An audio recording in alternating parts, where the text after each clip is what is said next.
Welcome to the NCAA Softball Championship presented by Capital One.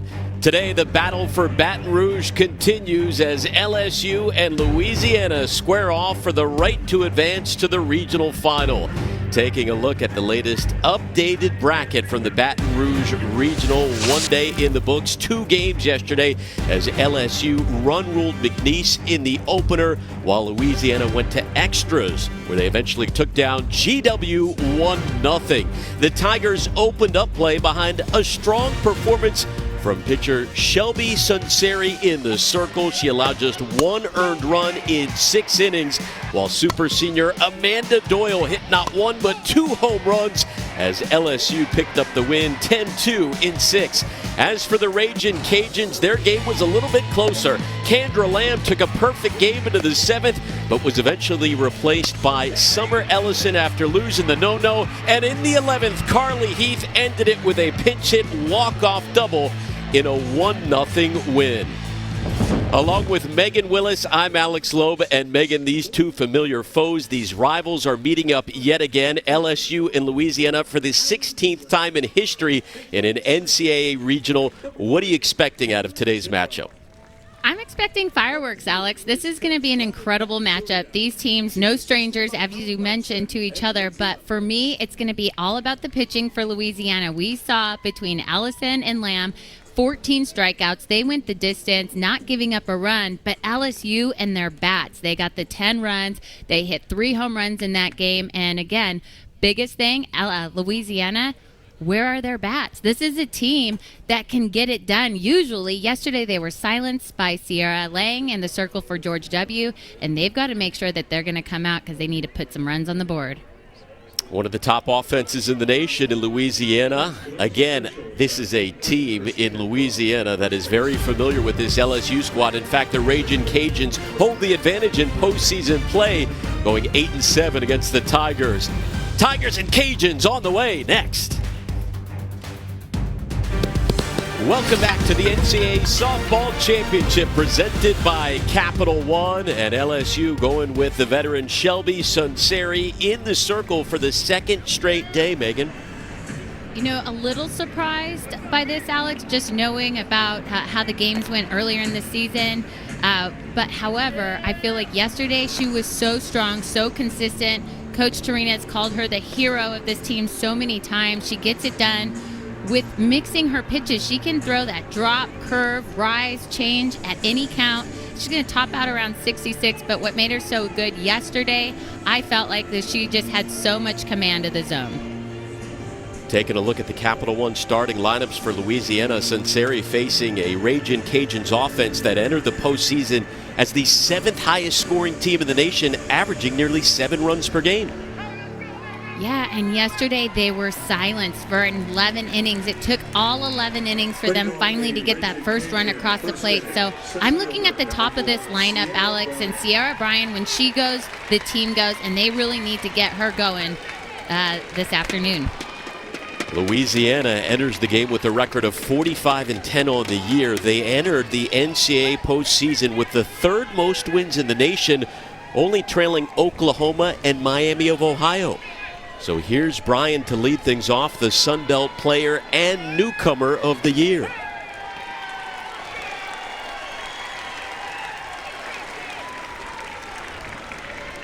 For LSU, they come into the contest at 33-19, 20-9 here at Tiger Park, which is sold out today for the first time this season. 100% capacity allowed. LSU, the number 7 national seed, their 2nd highest regional seed in program history. Beautiful day here in Baton Rouge in the 80s and sunny. Yeah, I think when we heard that 100% capacity, we knew it was going to get exciting here in Baton Rouge. You know that the Ragin' Cajuns travel heavy. Brian's retired for the first out. I think they're going to call that a foul ball. I sure hope so, at least. Yeah.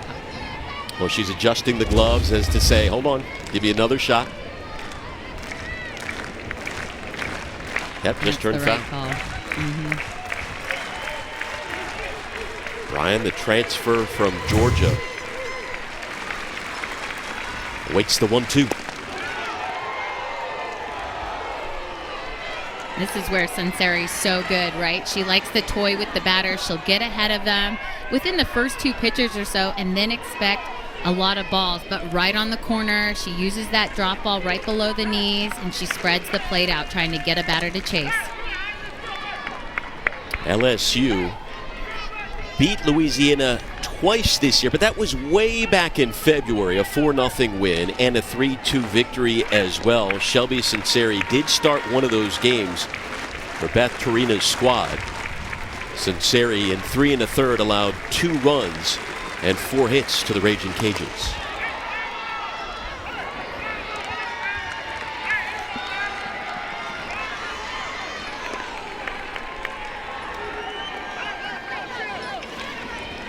Beth Torina, in her 10th season, has taken LSU to the Women's College World Series in 3 of the last 5 full seasons and 4 times overall. This one hit to deep right, and Sierra Bryant with a leadoff jack. 1-0 Raging Cajuns.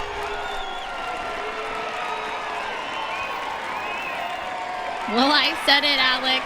This team needs Sierra Bryant at the top of the lineup. After yesterday, she had 5 at-bats. She was hitless. Today, not the same. This ball's a rise ball. It's up in the zone, and it's everything she wanted yesterday. Today, she's able to barrel this one up and send it deep. Ball was blasted. For Louisiana, that is now a program record 63 home runs on the season, top 25 in the nation. And this dugout is pumped again after they were limited to 1 run in 11 innings yesterday against George Washington. They grabbed the early lead. Here's Caitlin Aldrich.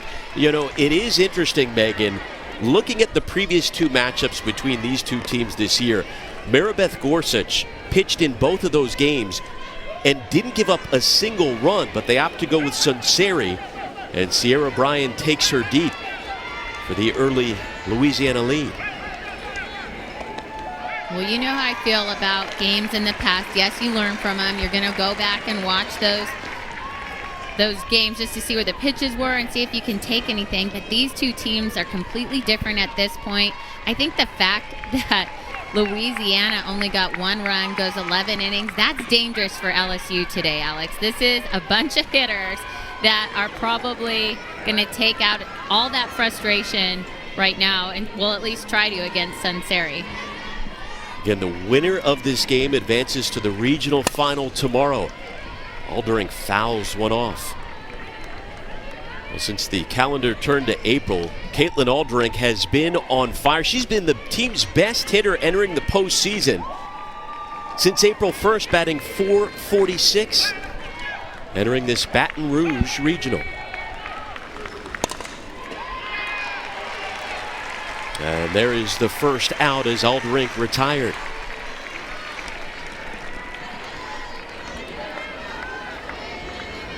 Jade Gortarez is a player who was batting in the bottom half of the lineup yesterday, the senior from Riverside, California. But after coming up with 2 hits in a strong performance, she has been bumped up to the 3 spot today. Here she is. Yeah, no surprise, especially right now. Coaches are going to do the whole "what have you done for me lately?" A little surprised here, though. You see her swinging first pitch. That was something that we saw yesterday out of the Raging Cajuns offense. Just really aggressive, and it's hard to tell your batters, no, I don't want you to swing, but when they're aggressive at pitches out of the zone, that's when it becomes a problem. And that one, the rise ball, great job by Sunseri getting it up there and getting Gortarez to chase. 2-way now for Justice Mills, who was also moved up in the lineup to the cleanup spot. The former college roommate of Sierra Bryant's back in their time at Athens, playing for Georgia. Headed over to play with her with Louisiana as well, and has had a nice senior season, hitting .303 with 8 home runs on the year. Chop past Sunseri, and there's a base knock for Mills.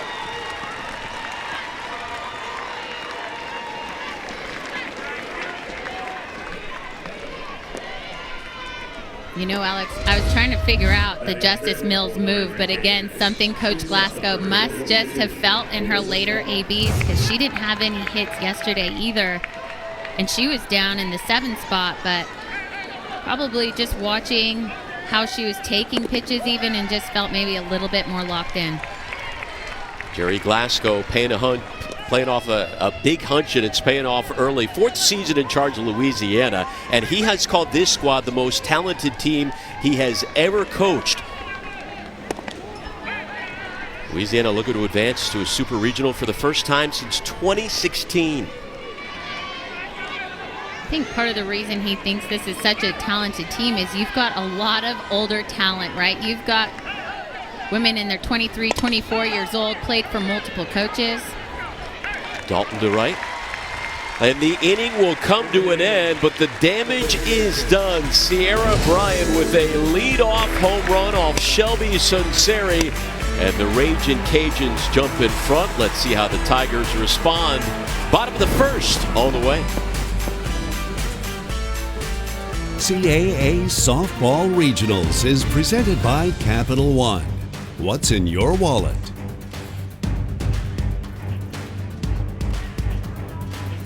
Over 1,200 fans expected at Tiger Park today for this battle between the rivals, the in-state rivals, Louisiana and LSU. And getting the start in the circle for Louisiana will be the reigning 2-time Sun Belt Pitcher of the Year, Summer Ellison. Summer Ellison getting the nod today. I have to imagine we all presumed this would happen, just knowing that Lamb got the start yesterday. She did throw the 5 innings, however, but that's not enough to keep her out today. What she was so good at, Alex, is that she was spotting that drop ball to each corner, getting those 7 strikeouts. Taking a look at the Capital One starting lineups for LSU, of course, led at the top by Aaliyah Andrews. Beth Torina calls her a superhero, said she doesn't even want to think about the end of her career, which is winding down right now. One of the most electric center fielders in the nation, who, by the way, has had a ton of success against Louisiana pitching this year. 5 for 7 on the season, with a double and 2 stolen bases against the Ragin' Cajuns on the season. And that's exactly what you want to hear if you're a Tigers fan, because yesterday Andrews just held to 1 hit, and it was in her 4th at bat against McNeese. So again, looking for her. Same thing. I mean, you want this out of all of your leadoff hitters. You want them to set the tone. Bounces off the netting. As a team, LSU hitting .268 on the season, averaging a little over 4 runs per contest, but they did put up 10 yesterday against McNeese.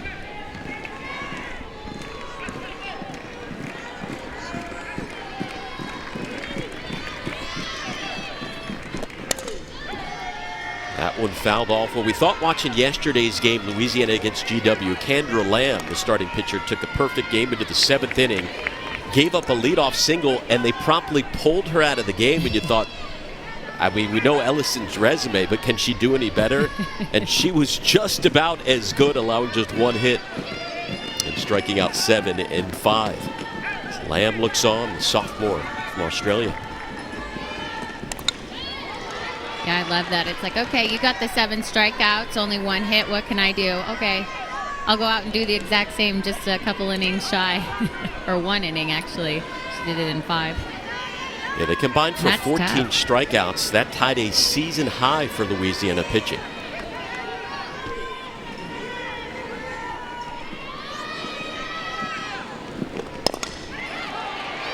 Andrews chops one up the middle, scooped up by Dalton. Not in time. Andrews almost automatic there with that speed. And that's exactly what you want out of her. Andrews using that ground so well, able to drive it. It's a drop ball, so she just gets to drive it right into the ground. Perfect location, and I don't care who you are at shortstop, with the speed of Andrews, no one's getting her. Keep an eye on her at first, of course, with 144 stolen bases, the 2nd most in LSU history. Here's Ciara Briggs.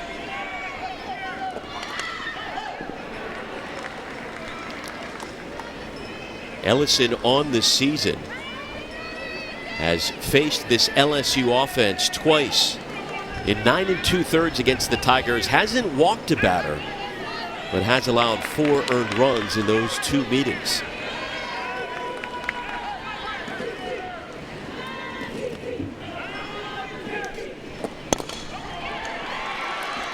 That one chopped. Dalton busy in this inning and nowhere to go. LSU in business here in the bottom of the first. Hits by Andrews and Briggs. This is exactly what you want out of your slappers. When you have a drop ball pitcher, you're just aiming to get on top of it and drive it hard into the ground. Right now, LSU, maybe it's all the rain that's been there in the past couple days, but they've been able to make that ground hard because those balls are getting some serious hang time. And here comes a dangerous hitter in Taylor Pleasance, the SEC newcomer of the year. She's driven in 47 runs on the season.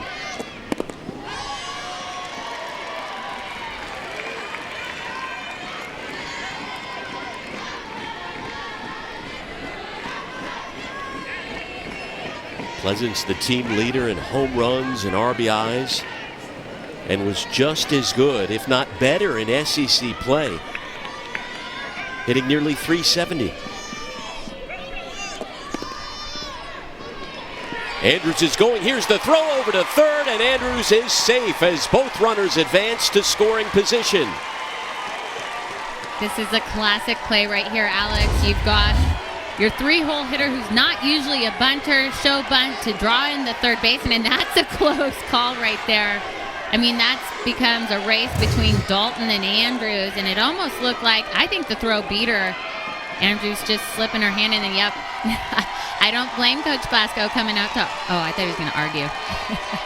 Just the timeout here. I'll calm down. I'm rattled.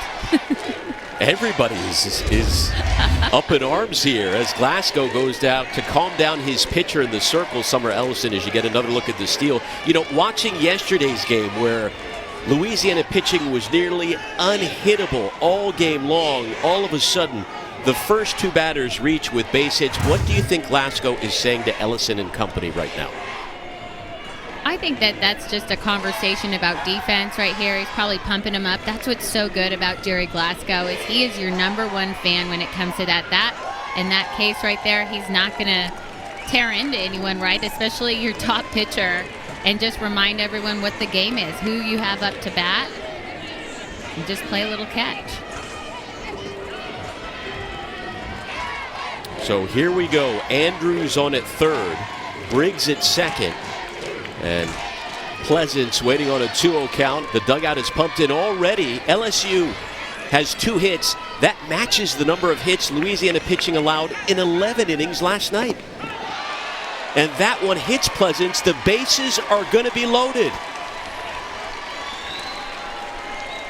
Alex, I told you, fireworks. We're going to be on our toes, I think, this entire game between these two. This, a drop ball. They're trying to establish the inside part of the plate. Pleasance all over the plate. Unfortunately for Ellison, clips her back foot. This is the last batter Ellison wants to face right now, Amanda Doyle, who went yard twice yesterday and has now hit 32 career home runs, tied for the 5th most in program history.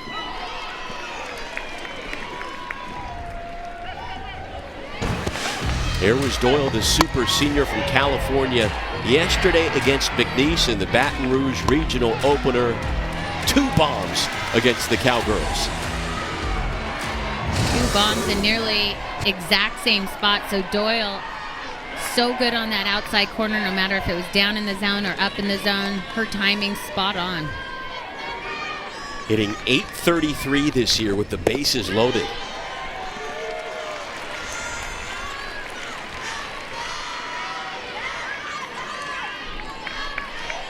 So Summer Ellison trying to get out of a jam right now. Again, the 2-time Sun Belt pitcher of the year, came into the postseason tied for 8th in the nation in wins.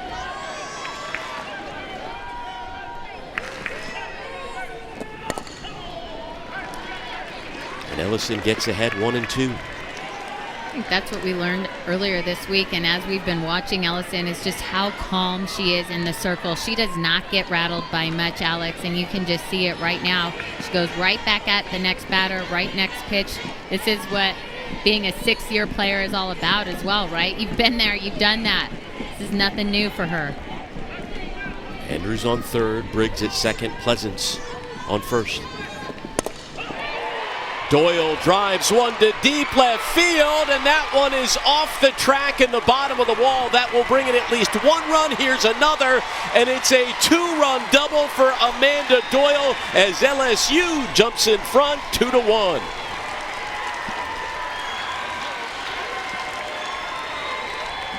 And just as we're mentioning calm, cool, collected, well, so is Amanda Doyle. This ball's a drop ball. It's inside, and she drops the barrel and drives it.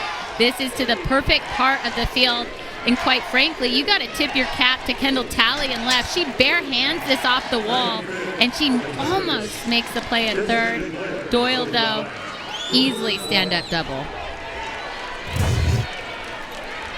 And again, in front of a great atmosphere at Tiger Park. First time all year, a sellout expected.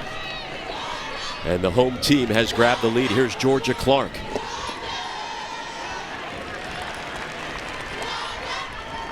Already action in the Louisiana bullpen. Kendra Lamb, the sophomore, warming up just in case.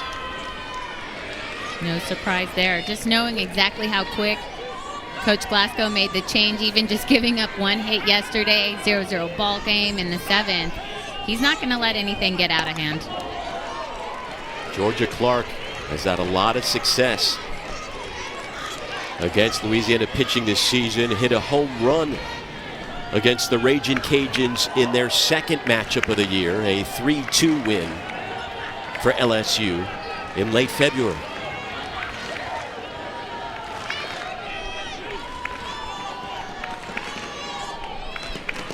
Pleasance at third, Doyle on at second after the double. Clark golfs one to right field. Rawls makes the grab, and the runners will stay at their bases.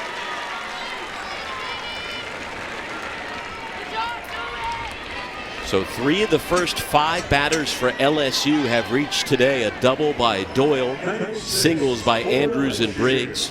And with one away, here's Rayleen Gutierrez.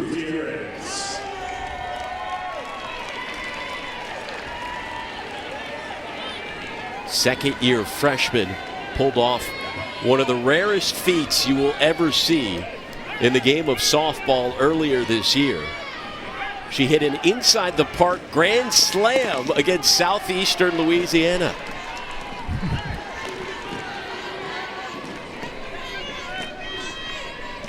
One of her 2 home runs on the year.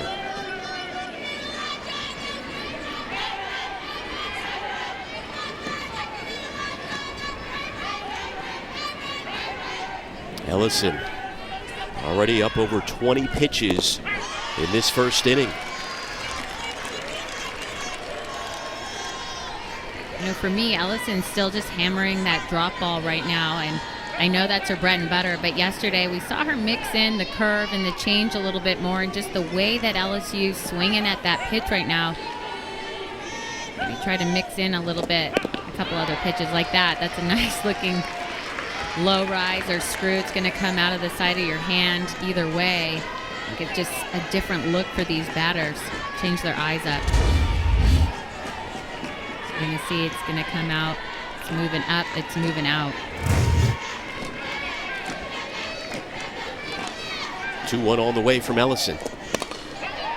Gutierrez chases that one upstairs. She smashes it to deep right. And there's another one. Oh my goodness. LSU going to town in the first inning.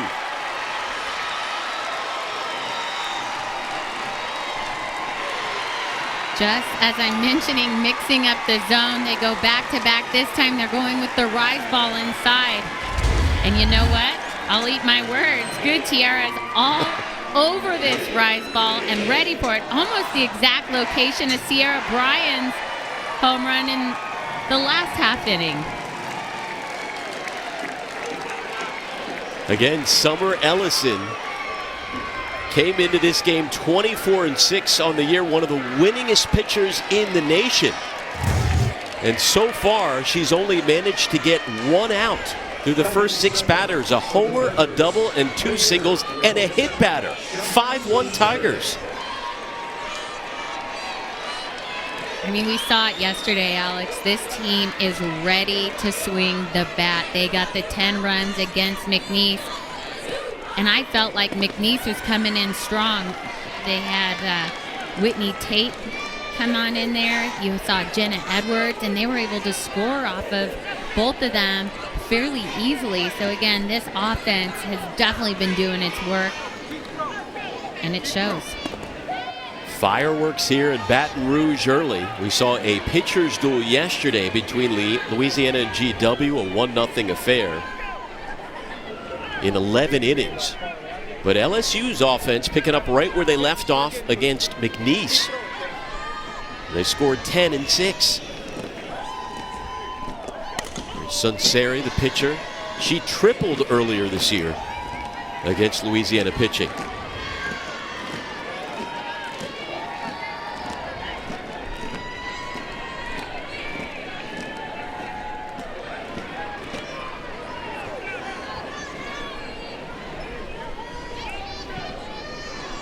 Summer Ellison, one of her roughest innings of the season so far.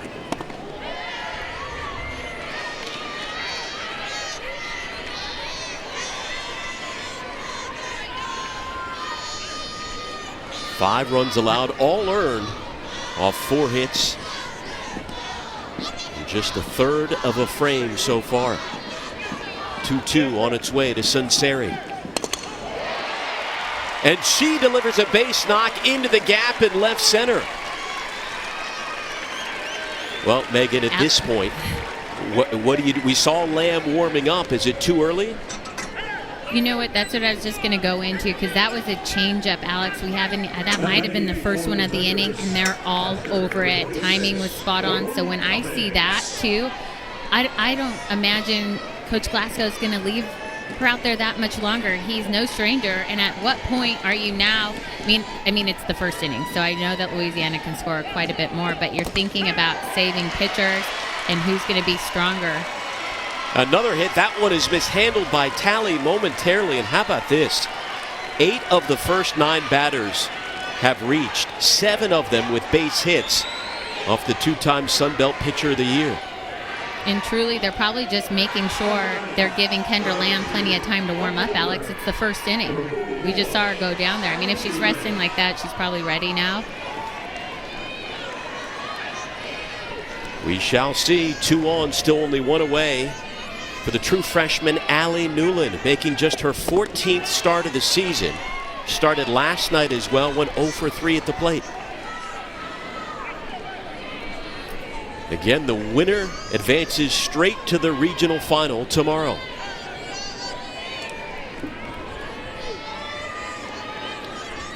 Pitch number 31 of the inning for Ellison. There is strike 1.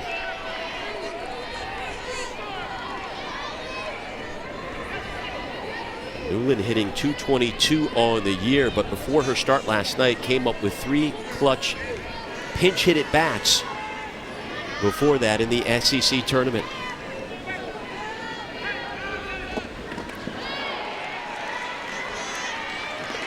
Went around 1-2. A home run by Rayleen Gutierrez, double by Amanda Doyle, and 4 more singles so far from the LSU offense here in the first.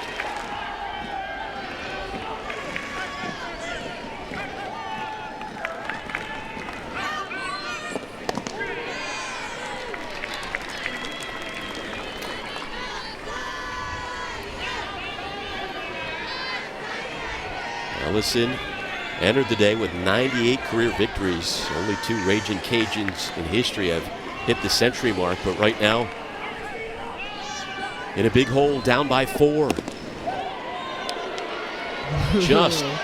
Delayed call.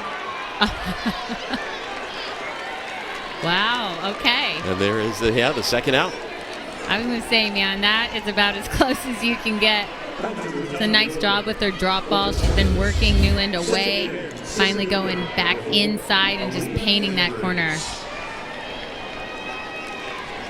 So LSU has now batted around. Back up to the top of the order we go with Aaliyah Andrews. Ellison has allowed a season high tying 5 runs so far in this inning.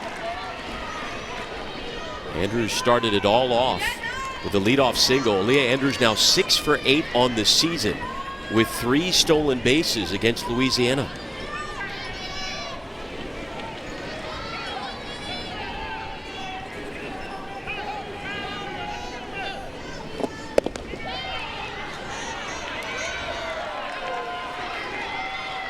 Sunseri over at second, Cummins on at first.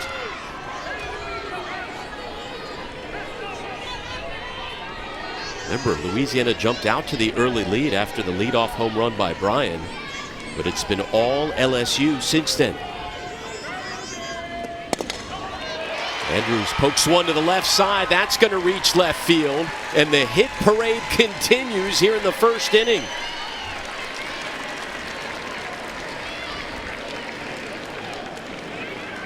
This is just so huge for Aaliyah Andrews. Again, yesterday, just the one hit late in the game. Today already 2 hits, and you're still in the first. And this is the right move right here. I have to imagine Jerry's going to make the change, go with Kendra Lamb. And some days it's just, switcheroo. Bit of a surprise.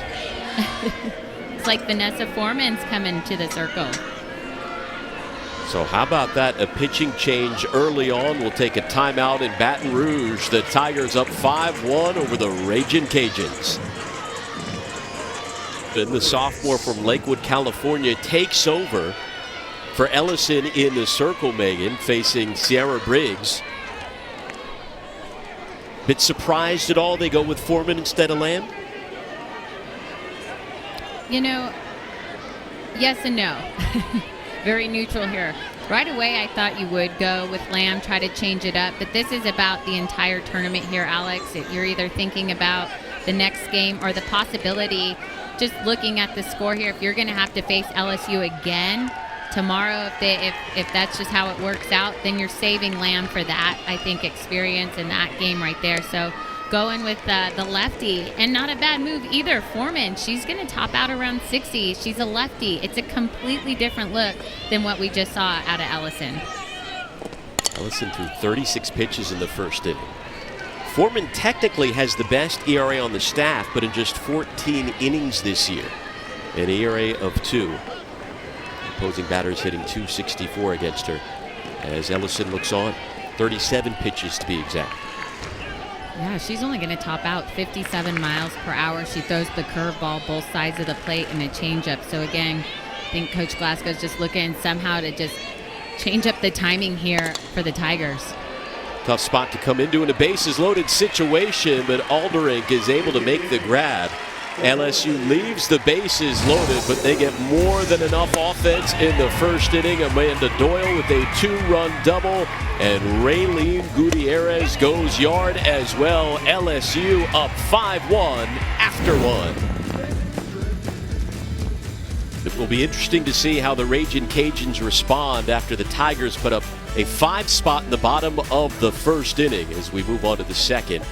In Baton Rouge, taking a look around the country.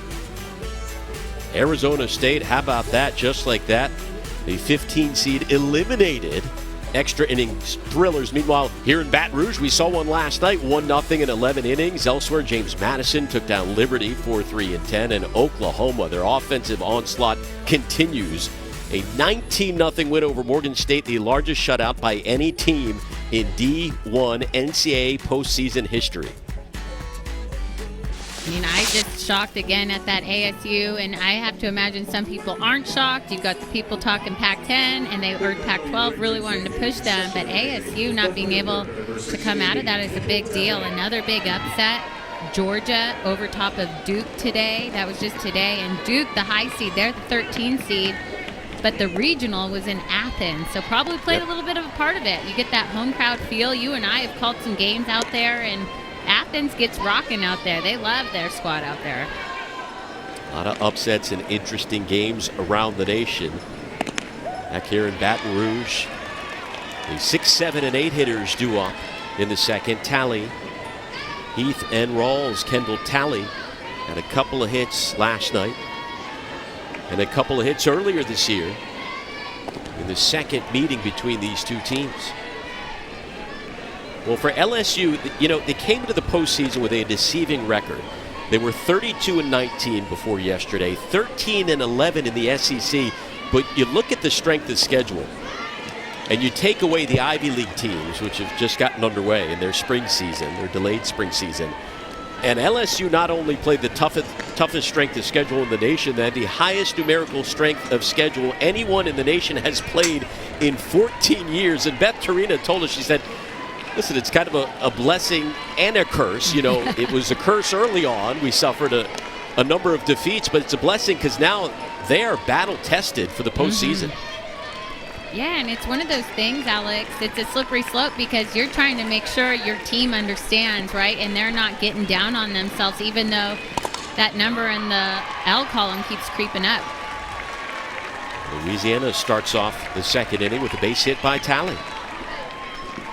And it's so important. You see those losses and you get down on yourself, but again, it's big picture and you just have to keep harping on it. And that's what Coach Torina is talking about, you know, all season long. And even talking to the athletes themselves, it wasn't until they saw their name on the screen on Sunday at selection show that they were number 7 that they were like, oh, okay, so it really does mean something, the strength of schedule. Apparently it does. And playing all those tough teams early, nothing will surprise them now. They're up 5-1 here. And how about this? Carly Heath getting the start. All she did last night was come off the bench in the 11th inning and deliver a pinch hit walk-off double to end it against George Washington. For me, Alex, it was all about that interview we got from her afterwards and what she said about just taking over for the number 4 hitter, Julie Rawls. She said she was the leader on that team and she just wanted to step up and make her proud. And I have to imagine she's pretty proud. The fact that she was able to stay composed, she got a pitch she could handle and drive it off the wall. A clutch performance, by the way, there moments ago. Talley moved on over to second base. This one shot back to Sinceri. 1 away.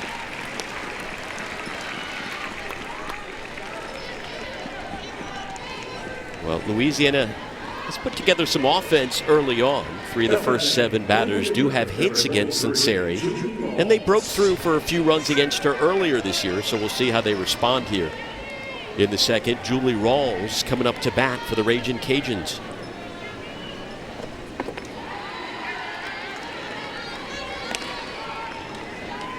Rawls, one of 8 transfers that are usually in the starting lineup for this Louisiana squad. Transfer from Northwestern State.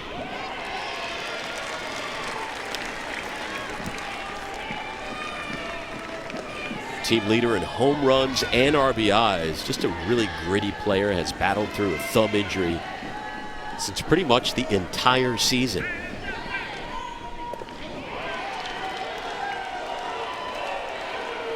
I think for Louisiana, if you have that down in your 8 hole, that's pretty nice right now, especially with a runner on third for Rawls. Just 1 out, just looking for anything up in the zone. A sac fly. This would be a great time for them just to nip away at this score. And even if they can come out of the second inning just with 1 run, that's huge. Again, Louisiana averaging nearly 7 runs per game. 7th highest scoring team in the nation and top 25 in the country in home runs and batting average as well. Full count on the way.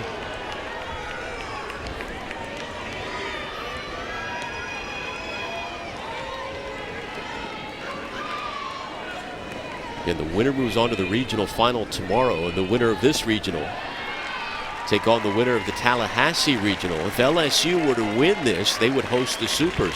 But here we go, a walk to Rawls, and Louisiana now has 2 aboard in business with only 1 away here in the second.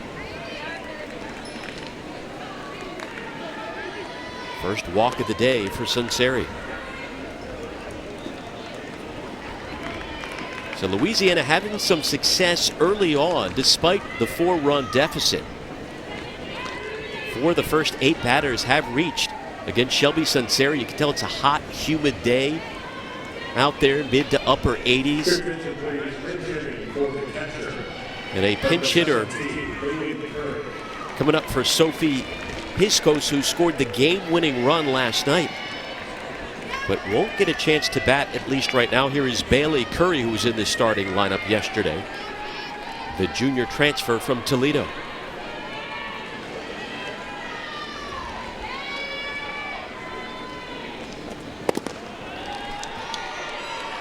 There is ball 1 from Sunseri. What do you make of her in the circle right now? We were talking a lot about Ellison. What about Sunseri, Megan?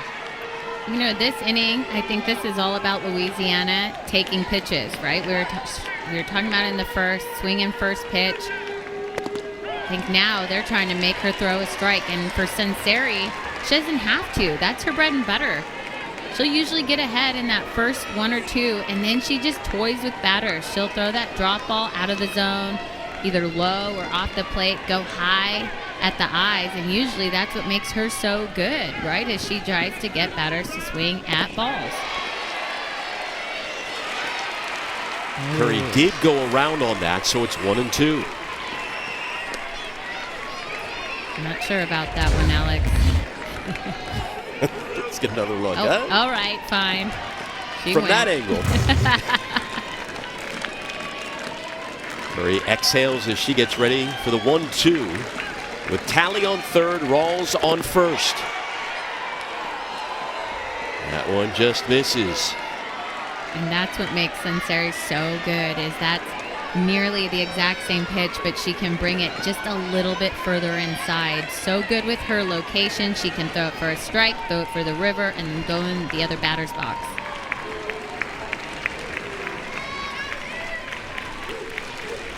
Two on the way.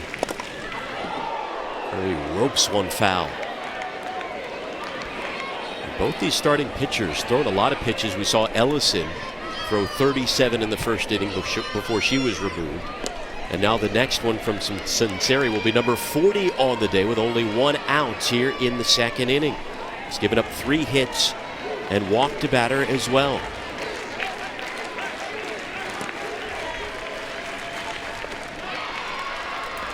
Another full count coming up from Sunseri.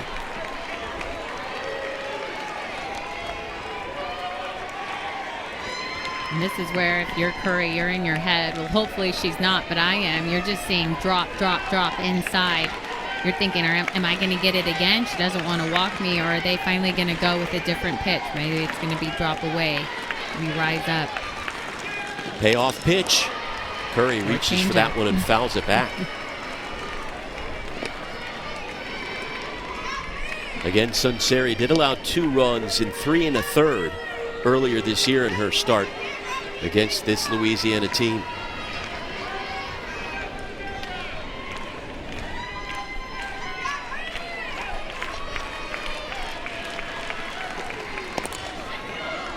Curry chops one over to short. Pleasance on to first, and that will bring in a run. So Louisiana chipping away at the deficit. It's now a 5-2 ball game. And for me, Alex, that's a productive out right there. I know you want to get the hit, and I know you want to keep that rally going, but at least you're getting that RBI out front on a changeup. Doesn't matter. It's the second inning. 1 at a time. Still early, want to stay within striking distance. Back up to the top of the order we go as Sierra Bryant led off the game with a home run. The 31st homer of her career. This was starting things off in the zone, and she just hammers this one. That was a deep count too. She was able, I think, to go back to that full count all over that rise ball. Shows bunt, lays it down. Charging in from first is Gutierrez. And you're not going to catch the speedy Bryant over at first. No, but they're going to call her out. She was out of the box. The home plate umpire calling dead ball, dead ball. Going to say she, again, that back foot was out of the box, and that's going to be the 3rd out. It's a 5-2 ball game as we move on to the bottom of the second now in Baton Rouge. We'll be back.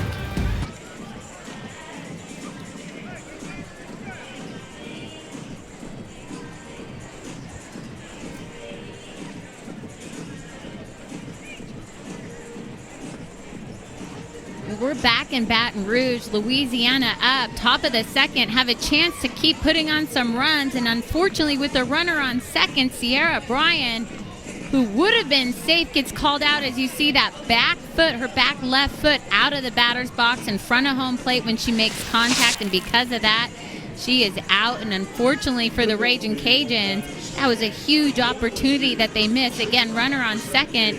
Bryant, her last at bat goes yard. So a huge help for LSU and the Tigers. Yep. The Louisiana Ragin' Cajuns do get one, so they've scored in each inning, but still trail by 3. Vanessa Foreman, after replacing Summer Ellison out of the pen, back in the circle. Now for the second against Taylor Pleasance.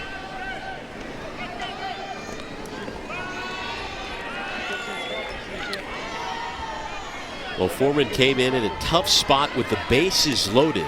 Again, had only thrown 14 innings all year, but picked up the third and final out. Back in the first, here's Pleasance fouling one off. And although we've only seen one batter before Pleasance here, I think this is a good move. And you're just watching Foreman, I feel like, go right at these batters with her curveball. She's not going to overpower you, but for LSU, it's going to be all about wait, see the ball deep, which we saw them do really well yesterday. But this ball, it's not only curving, it's just kind of dying right over the plate. So we'll have to see what sort of adjustments LSU makes at the plate, where they stand. Are they going to move up in the box, stay back in the box, and lay off of it as it's dropping through the zone?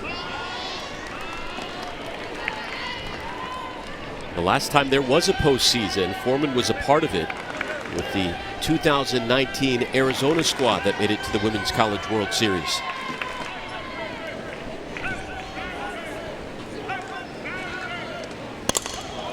Pleasance rips one foul. Nice grab.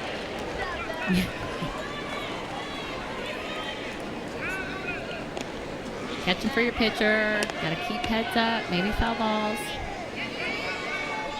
Well, the way these teams are hitting the ball today, you got to be very aware.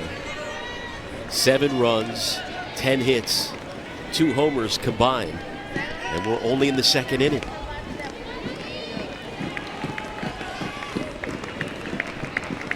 Full count offering, and we'll do it again. Coming up after this one in Baton Rouge, on Elimination Saturday, you'll have McNeese taking on George Washington. The Colonials still looking for their first ever NCAA postseason win. Came close last night. Lost in extras to this Louisiana team.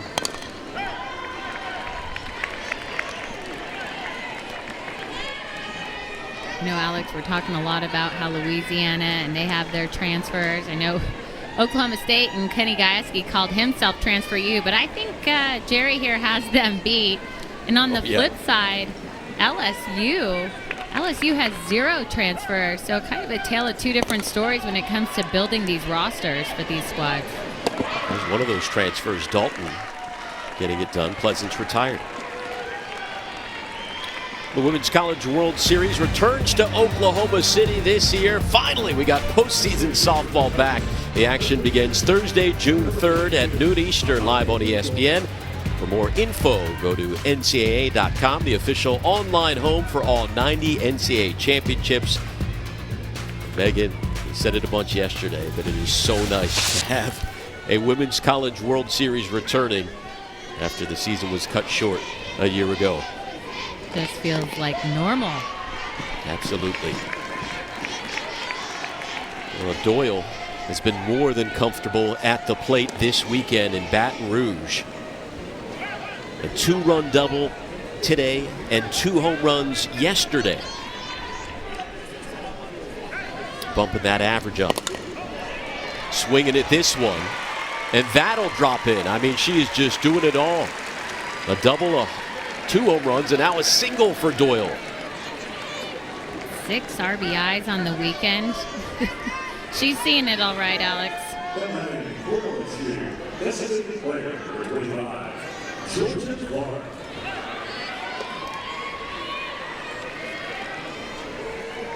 Here comes Georgia Clark, 8 home runs on the season.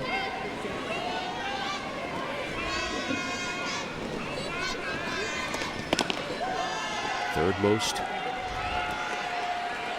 And this team, LSU, has hit 58 home runs on the year.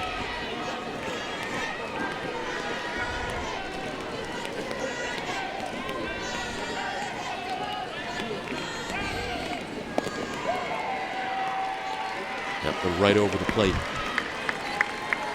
It's hard. Even Pisco's behind the plate, kind of jumping at that because you've got a runner on. Just goes to show you this is a pitcher, Foreman, just topping out 57. She throws that changeup, though. It's going to be down in the 40s, so it's slow, slower, slowest.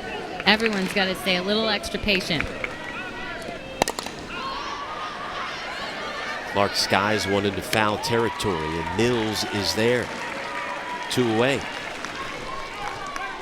So a much better inning for Louisiana pitching so far here in the second. Yeah, and I think that's something, you know, sometimes pitchers a little bit younger get caught up on speed and having to throw harder. Doesn't always mean you're going to be successful, right? You still got to make the ball move. You still got to spin it nice and tight. And what I've seen out of Foreman so far, she's got an incredible curveball. You see the fact that she's able to throw it to both sides of the plate and just drops down in the zone as well. First pitch strike. Gutierrez with 3 home runs on the year, 2 that have actually gone over the wall. Inside the Parker, as we mentioned. Her 3rd home run of the year came in the 1st inning.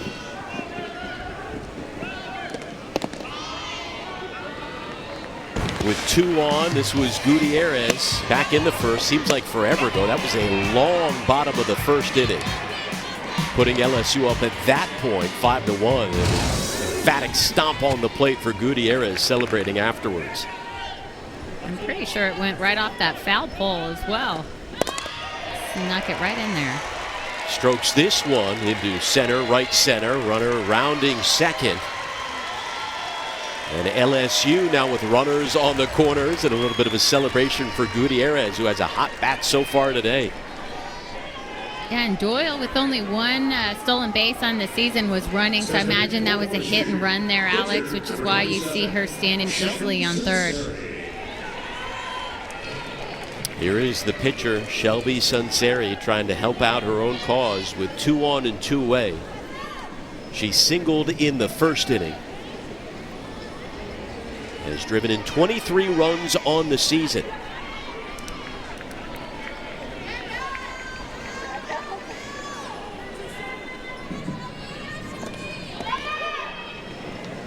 Runner on 1st is going. Here's the throw, cut off.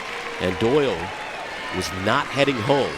So it's now 2nd and 3rd for LSU.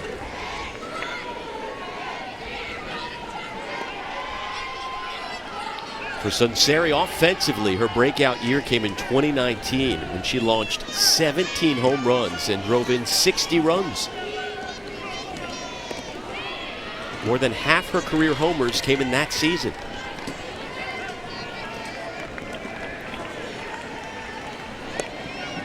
You're starting to see it a lot more, Alex, just the pitchers that are also hitting. I feel like there was a time where pitchers just stayed pitchers. And now you're watching these athletes come in and really. Sunseri smashes one to left, and that is going to bring in 2 more runs. Shelby Sunseri making it a 7-2 lead. And just on cue, as we're talking about these athletes, they're not just pitchers. She's a hitter, and I think Coach Tarina, she'd say the same thing. No matter what, she's always going to be in this lineup. Her timing's right on. This is a ball coming inside, a little up in the zone, and she's able to keep her weight back just enough. Unfortunately, Kendall Talley not able to glove it. She did everything she could, left her feet, just not able to glove it. Off the top of the glove, and LSU Their offense just continues to get it done. That's a 2-run double for Sunseri. Morgan Cummins, runner on second. Cummins singled in the first inning, and how about this LSU offense again? Averaging just under 5 runs per game on this season, but they scored 10 runs in 6 innings yesterday and now have 7 in an inning and 2/3 so far today.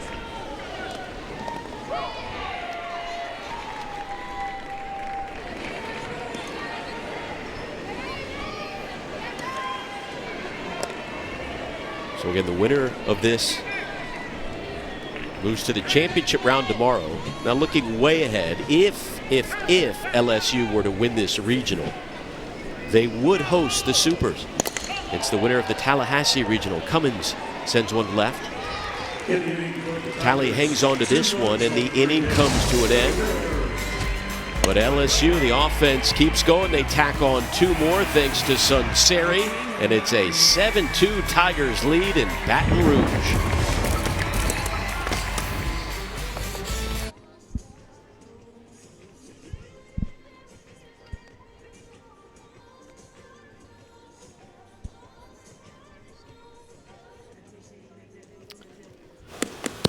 Welcome back to the NCAA Softball Championship presented by Capital One. Don't miss a minute of the action from around the country as the regionals take place. We'll take you to the best live action on the 7 Innings Live show on the ESPN app. You can see every game, every big moment on the road to the Women's College World Series only on the ESPN networks. Plenty of action taking place here in Baton Rouge. 9 runs and 13 hits combined so far. LSU with the majority of them as they take their 7-2 lead into the 3rd inning. Caitlin Aldrich swinging away and immediately retired for the first out.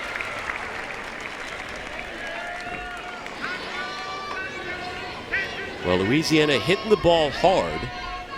They do have a home run, 3 hits and a walk, but Megan, you mentioned it a while ago. Sierra Bryant being called out of the box to end the second after they had already scored a run and had a runner on was big.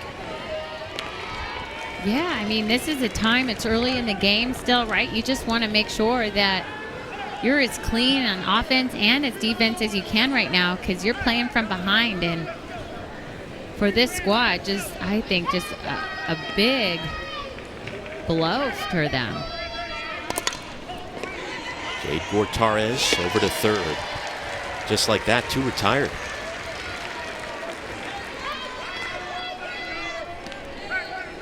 Well, when LSU's been at the plate,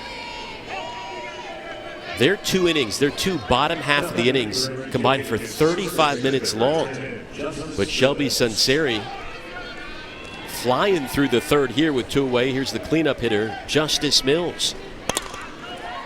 Swinging at the first pitch, foul. So again, you're watching, and as long as there's strikes, not a problem, right? But this squad, very aggressive at the plate, wanting to swing early. But they also know for Sunseri, more than likely, that's going to be your best pitch too, Alex, right? She likes to get ahead in that first one, if not the second. So I don't blame them for swinging as long as they're swinging at the good pitches. Mills singled in the first inning. And one of 3 Louisiana hits so far today off Sunseri.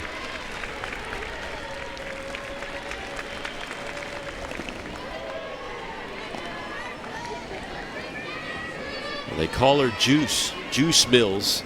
She has come up big in a number of clutch situations this year. And they will need that again in today's game if they want to rally. Swing and a miss, however. Inning-ending strikeout for Shelby Sunseri. Her first K of the day. A 1-2-3 inning. On to the bottom of the 3rd. We go. The party that every player wants to be at. It's going to be passionate softball for sure. Back to crown a national champion for the first time since 2019. They get to chase history here. Women's College World Series is back. It has been 718 days since we last had a champion crown, but who's counting? Finally here. I know I am. We have been waiting quite some time for this, Megan. I know you're with me. Somebody is. 336 days between the last game in 2020 and the first one of 2021, and that first game featured this LSU team taking on McNeese in the official first game of this season. And here we are, all these games and days later, and LSU dominating so far in the postseason. Run-ruled McNeese 10-2 yesterday, up 7-2 today against Louisiana. And the 9-1 and 2 hitters leading things off for the Tigers here in the bottom of the third. This LSU squad, their offense really showing out this weekend. I think yesterday, they just, the way that they were able to hit 1 through 9, you had 3 home runs. I think late in the game, the adjustments on the third pitcher, so good as well. And today's the same. Allie Newland retired as Foreman back out there again. In case you missed it, Summer Ellison, the 2-time Sun Belt Pitcher of the Year, started the game, but didn't make it out of the first inning. Only lasted 37 pitches and was replaced by the sophomore Foreman. And that, I think, again, goes back to the way both of these teams know each other so well. Remember, Ellison's 6th-year senior on this squad, so you know LSU has a lot of video and a lot of scouting on them, and that's something they take so much pride in. Coach Tarina, Howard Dobson, Lindsay Leftwich, just so good at scouting opponents, and you could just tell. I mean, every pitch Ellison threw to this lineup, they were all over. The drop ball. Once Gutierrez got the rise ball, she hits it out, and then at the last straw was the changeup for me. When they were able to sit changeup and we didn't see her throw that many, you just knew they were all over Ellison. And you know what? Some days it's just not your day. And unfortunately, that was today for Summer Ellison. Now, for her, I think you've got to forget that as quick as possible, Alex, because there's still a lot of tournament left. And this team is a team that can fight back easily. They've got the offense to do it. It's just going to see if they've got the grit to do it now, too. Absolutely, a talented Ragin' Cajuns team came into this one 45-10 on the year. Now keep in mind, all 10 losses have come when they have been held to fewer than 5 runs in a game. What a stat. Usually it's, held to no runs or 1 run, but they have to be held to just 4 or 5. You know, LSU probably sick and tired of hearing all about the Louisiana offense, because they put up 17 runs in just over 8 innings so far this weekend.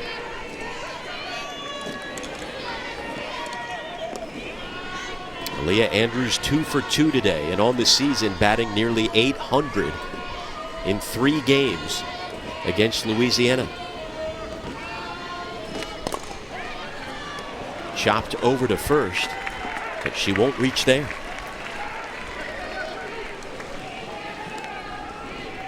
The pitching starting to settle down for both teams. Batting for the Tigers, left fielder, number 88, Sierra Briggs. Here comes Sierra Briggs, member of the All-SEC newcomer team. Sitting .329 on the season heading into this regional. And for her career, batting nearly .350.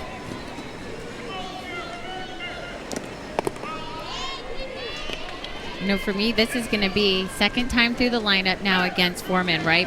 She came in against Briggs. What is LSU going to do? How are their batters going to make adjustments? That's what I was so impressed with yesterday with their ABs, the way they were able to consistently make the adjustments, to see the ball deeper. I mean, they were constantly trying to hit the ball opposite field, and all 3 home runs that we saw, opposite field. So when they have a plan, at least yesterday and today, they have been able to execute and buy in. And so now, second time through, excited to see how they're going to make that adjustment against Foreman.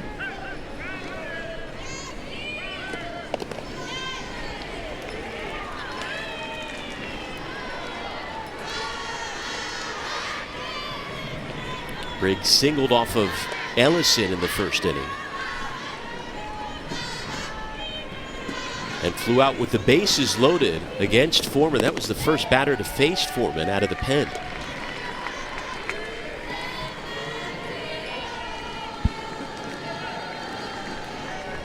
Well, the good news is no rain in the forecast here in Baton Rouge. The bad news is you can see these pitchers just dripping with sweat, both of them, Foreman and Sunseri. A hot, humid day in Baton Rouge, and the inning stays alive. Briggs with her second single of the game.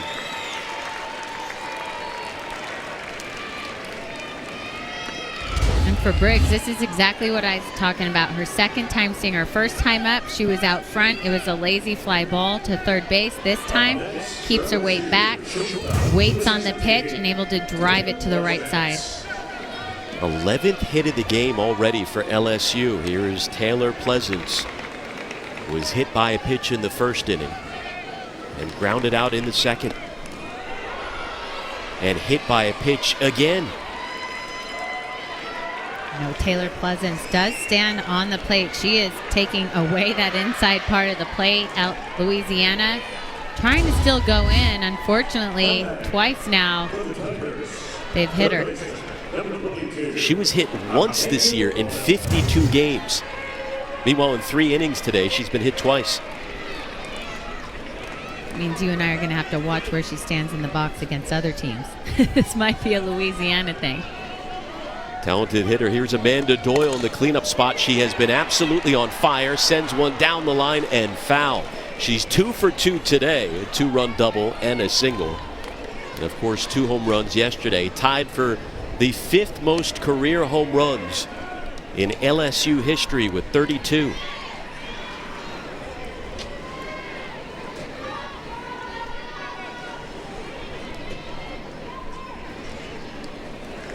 Has come up clutch in the postseason. 2019 regional here in Baton Rouge. Hit a home run year before. Drove in a game-winning run, and those postseason heroics holding true again this year for Doyle.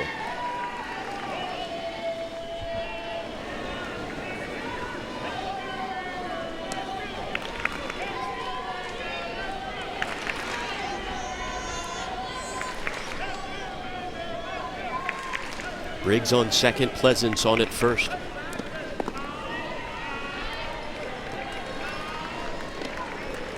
Foreman has allowed 2 runs, both earned, 4 hits, no walks, no strikeouts in 2 innings of relief.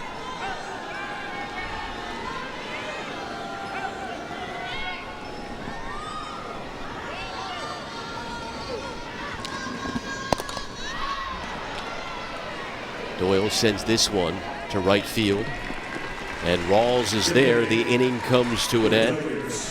LSU with 2 runners, that is all.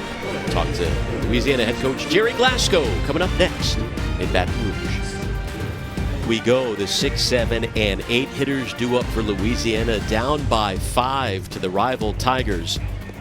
Here on day 2 of the Baton Rouge Regional. The winner of this one advances straight to the regional final tomorrow. The loser moves on to an elimination game. So Kendall Talley, Carla Heath, and Julie Rawls due up. But first, we're joined by Jerry Glasgow, the head coach of the Ragin' Cajuns. And coach, I know it was a short outing for Summer Ellison. What did you see out of her today? Not enough. Just some days it happens. Maybe brought her back too quick. You know, I don't know. They were all over. Give LSU credit. I mean, they responded. We put a run up, and I was frustrated we didn't go for the, like we poked the bear.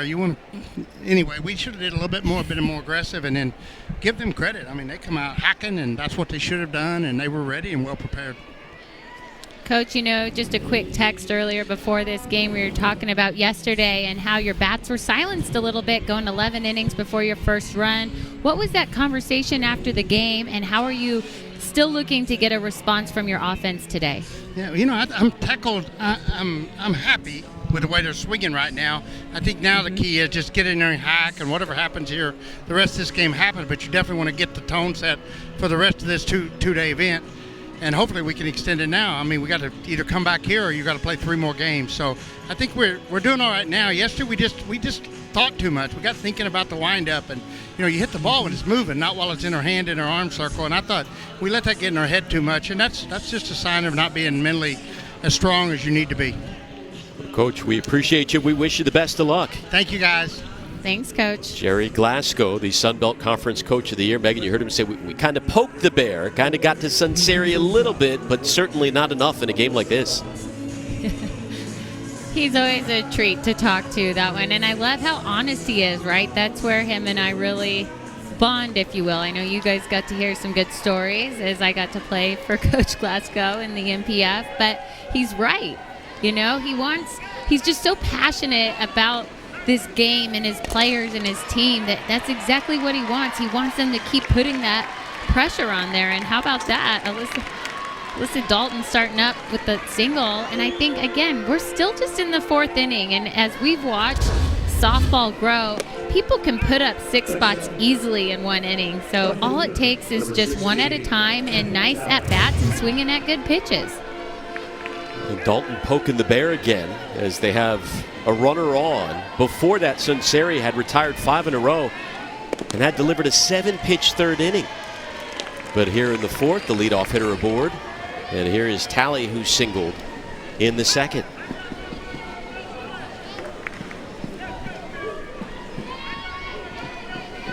It's a Louisiana team that finished the season on fire heading into this regional. They had won 29 of their last 33 games heading into Baton Rouge.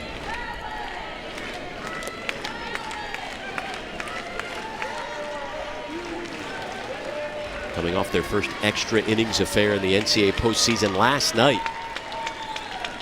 Since 2018. That one bounces in for ball 1.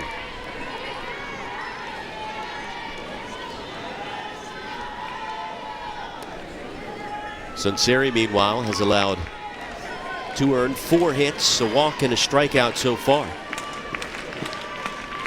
The 7th highest scoring team in the nation. Talley over to short. They go to second for 1, on to first. Not in time.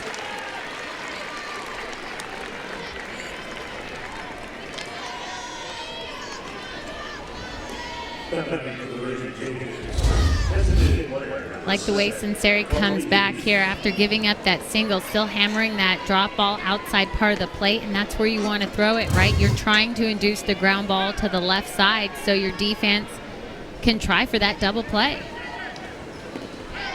It was Carly Heath, thought about it, laid off. Strike 1, again, delivered that dramatic walk-off pinch hit last night. Transferred over from South Carolina. During 2019 with the Gamecocks, hit .315 as a freshman while going 8-0 in the circle. And how about you get your start after earning that start, and now your second AB, you're going to get back-to-back changeups. That's dirty. First time we've seen that from Sunseri today. Ready with the 0-2. Got her. 3 changeups in a row, Alex. That is just not fair. I think you think about it in your head as a batter, and surely, no way she's going to throw me 3, and there she does. This time, she's able to get it a little bit lower, and unfortunately for Heath, just not able to pick up on it. And that's how she got her first changeup strikeout against Justice Mills, was a changeup. So now you're kind of seeing how Sunseri and LSU are changing up their pitching game plan and going a little bit more off speed this inning. Yeah, that was a nasty at-bat by Sunseri against Heath. Now facing Julie Rawls, who walked in the 2nd inning, the only walk issued today by Sunseri.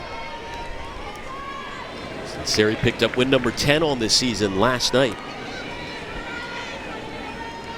10-6 on the year.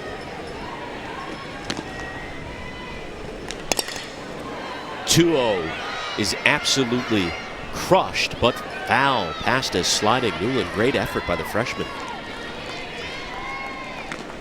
You know, don't sleep at Talley over there at first. She's got 14 stolen bases on the season. This team as a whole, just incredible. 162 with the lefty up. Love the effort.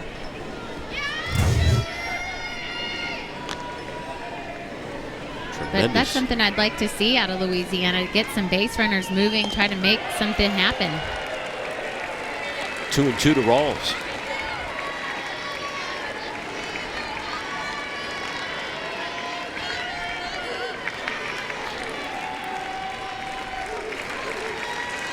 had base runners on in 3 of the 4 innings so far.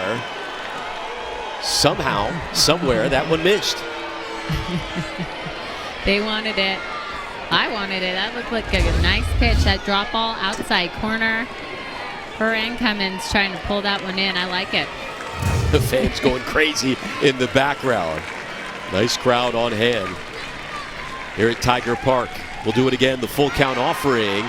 That one a bit further, it looked like, but delayed called strike 3. Sunseri says, yeah, that's right. 2 in a row, 2 strikeouts to end the inning. We move on to the bottom of the 4th. We'll talk to Beth Tarita coming up next. LSU coming up to bat in the bottom of the 4th inning, up by 5, 7-2. We're now joined by their head coach, Beth Tarita. And speaking of your offense, Coach, what has gotten into them? 17 runs in 9 innings so far in this regional. What are they doing right at the plate? I think they're great hitters. I mean, they're so talented. They're really a special group. I think they've been up against some buzzsaws all year long, and now they're battle-tested and ready, and I think they were prepared for this weekend. And, you know, they're swinging more confident, and I think as it keeps going, they just keep feeding off of each other. You decided to go with Sunseri, game 2. I know you and I chatted a little bit. What was it that made you decide to go with her again today? I just thought it was a good matchup. I just feel like she's so fearless for us. You know, I just thought also after what they had seen yesterday in the 11 innings with George Washington, I just thought it was a good matchup today. You know, and honestly, I was still trying to decide walking down the stairs. I thought we had a few good options to go on the mound today. I'm confident in our whole staff, but she's doing a great job for us. I think you made the right decision. Thanks, Coach. Thank you. Thanks, Beth Coach. Tarita's squad, 33-19 on the season. Sunseri has held Louisiana to 2 runs, and right now, at least, that's been more than enough because her offense has put up 7 runs and 11 hits as we begin the 4th. They came into the postseason averaging 4.8 runs per game, but those numbers are escalating quickly. Again, 17 runs through their first game and a half, really, of the regional. Georgia Clark leading things off in the bottom of the 4th here for the Tigers. You know, I'm going back and looking. She mentioned how she thought maybe, I feel like Sunseri, or she thought would have been the closest one to a Sierra Lang for George Washington yesterday. And other than the changing of the motions and the deceptiveness, I do think she has a great point, whether that is the fact that Sunseri, as we saw last inning, can pull out a changeup and just throw that at any count, right? And just hammer that drop ball. And she throws all the pitches like Sierra Lang did too. So probably saw something for sure out of Sierra Lang, what she was able to do and silence that offense yesterday. And if there's anyone that knows her pitching staff the best, it's Coach Trina. Dalton deep in the hole, but makes the play from short. How about Alyssa Dalton? Like, that's the second time we've seen her go deep in the hole in this tournament. I like her range, and then again, just showing off the arm strength. That is a long throw, Alex. She makes it look so easy. And her back foot's touching the outfield and gets her by at least a step and a half. And, you know, Foreman in the circle has done a solid job, has now faced 12 batters. This is the 13th, and Rayleen Gutierrez has only given up 2 singles and a double, and that is it. And considering LSU's offense put up 5 runs in the first inning, Foreman has done a nice job of at least slowing them down a bit. Yeah, absolutely. And that has everything to do with the way that she spins it. She keeps the ball down, as you see right there, but she just has 3 different speeds, if not, you know, maybe even 4. She mixes in a couple different off speeds. That curveball not only breaks away, but it also, because she's a lefty, will kind of dip down. She's only topping out around, I know we can't see it here, but 57 miles per hour. And when she throws her straight change, that's coming in when it's good. Coach says he likes it at around 48 miles an hour. Gutierrez sends one bouncing back off the wall. Rawls having trouble with it in right field, and Gutierrez ends up on second. That's her 3rd hit of the day. Now a single, a double, and a home run for Rayleen Gutierrez. Have a day right now. If she gets one more AB, she's going to look to get that triple to complete the cycle. She is all over that plate, lefty on lefty, anticipating probably the curve away, but she reacts to the backdoor curve and does a great job keeping her hands inside to keep that one fair. Well, Gutierrez and Sunseri in the 6 and 7 spots in the lineup combined so far. 5 for 5 with 5 RBIs. Here is Sunseri. 2 for 2, a double and a single.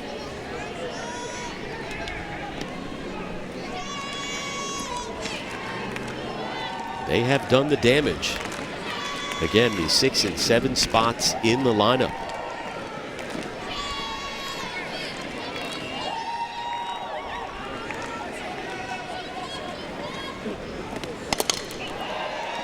Sunseri gives one a ride to right field, and just in front of the track is Rawls. Runner advances. Well, again, this is the first game of 3 today in the Baton Rouge Regional. The winner of this advances to the regional final. Coming up next, an elimination game on Elimination Saturday. McNeese against George Washington. GW still looking for their first NCAA postseason win in school history. That is coming up next, and one more elimination game will follow suit tonight in Baton Rouge. There is Morgan Cummins with a runner over at third, and Gutierrez. Cummins 1 for 2 with a single back in that 5-run first inning.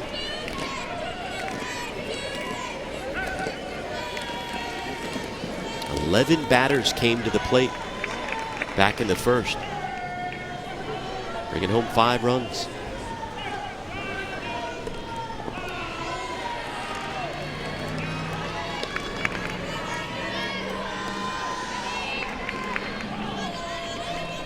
It'll be interesting to see how long they stick with Foreman, considering she only threw 14 innings this year.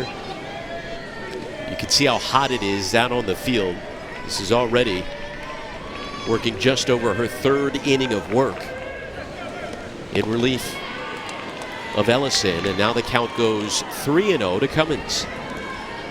Well, you know, Alex, I think at this point you try to ride her out as long as you can, but at a certain point, if for whatever reason they get a couple more runs right now, I wouldn't be surprised if you see Lamb try to keep them in this game, because a couple more runs, then they're in run rule territory, right? And you want those extra 2 innings. Again, this is a hot offense. This Louisiana offense has the capability to put up 2-3 runs an inning to get themselves back in it. So again, I think they're going to hold on and keep her there. But let's say that LSU tacks on at least 2 more runs, and I think Lamb comes in. They're going to tack on at least 1 more. Morgan Cummins in the 8th spot. Now 2 for 3. It's an 8-2 lead. And how about this, Megan? The 6, 7, and 8 hitters have now combined for 7 hits. I'm doing the math here. 6 RBIs, 7 hits, 2 doubles, a homer, and 4 singles. Just phenomenal performance for LSU in the bottom half of the order. You love to see that, absolutely. And that was a great swing. That ball tailing down, tailing away. And I just so impressed. I keep talking about it. It's just the way that they have made the quick adjustments. And here you're going to see that change made. We said they're going to tack on 1. It didn't take 2. It was just 1. But we're not going to see Kendra Lamb. New pitcher coming up again for the Ragin' Cajuns. We'll be back.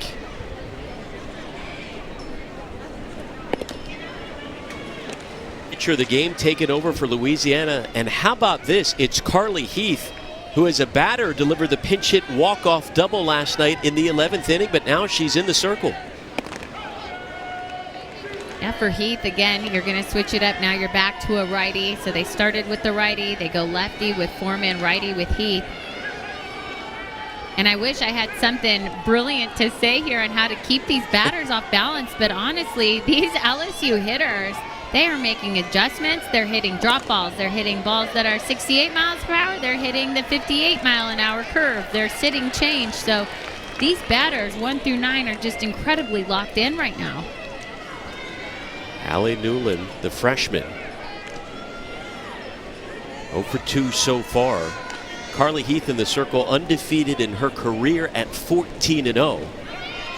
but this year has only thrown 16 2/3 as the runner advances there into scoring position. Cummins moves on to second.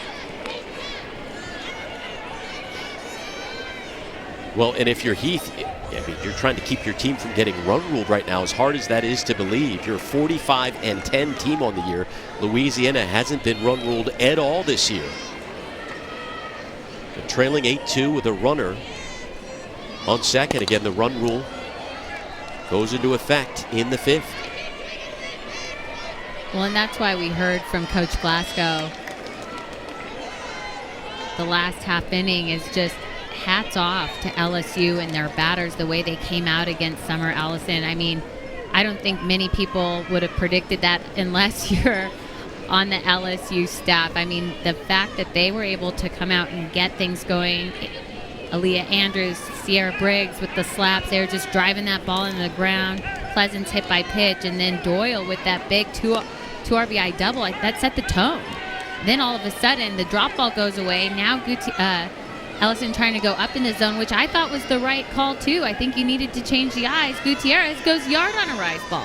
This is what I'm talking about. This team was ready for every single pitch that Ellison had. 13 hits tonight, and Beth Torina echoed those sentiments earlier. She said, we were ready. We were prepared for this. You could tell they had scouted Ellison well, and they had faced her already twice this season, back in February. Yeah, and that was something Coach Trina also mentioned. Again, everyone's so big into scouting.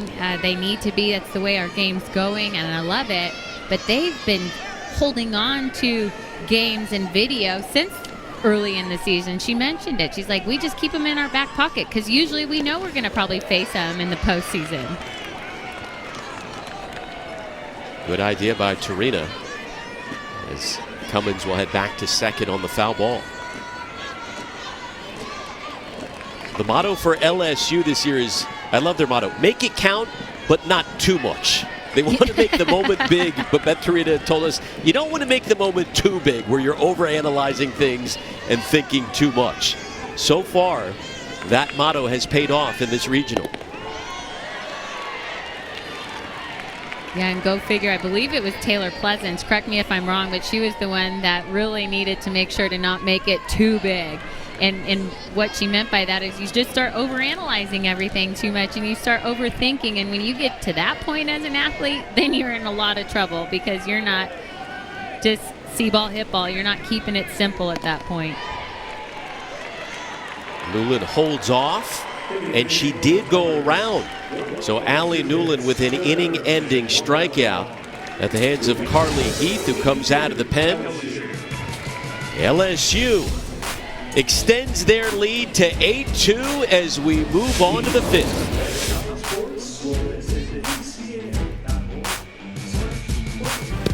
Welcome back to the NCAA Softball Championship presented by Capital One. Our next SEC storied film is titled Hold the Rope, and it premieres Monday at 7 p.m. Eastern right here on the SEC Network and the ESPN app. It's the story of legendary LSU baseball head coach Skip Bertman and his quest to turn the Tigers into a perennial power. Hold the Rope was a consistent team motto that encapsulated the trust and unity that Bertman instilled in all the teams he coached, beginning in 1984. Again, that premieres on Monday night. Here we go. 5th inning getting underway. Top of the 5th. 9-1 and 2 hitters due up.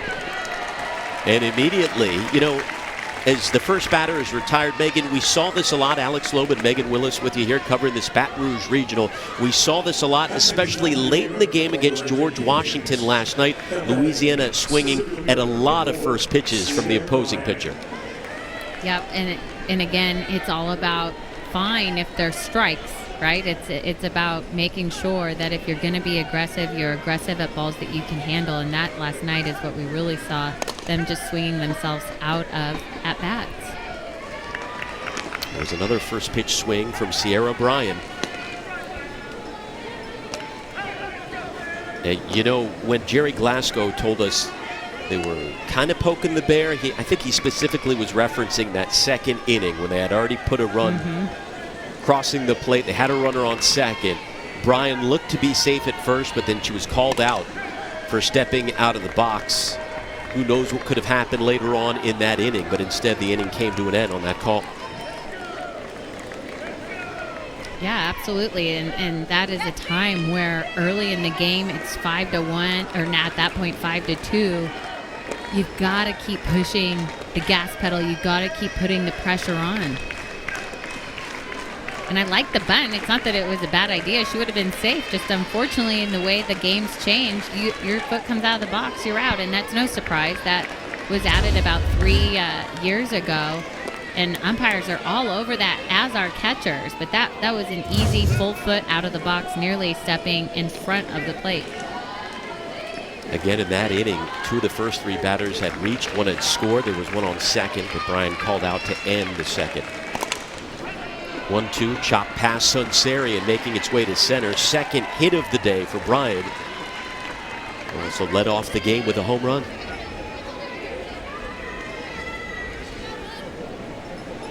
Third baseman. So the speedy senior aboard at first.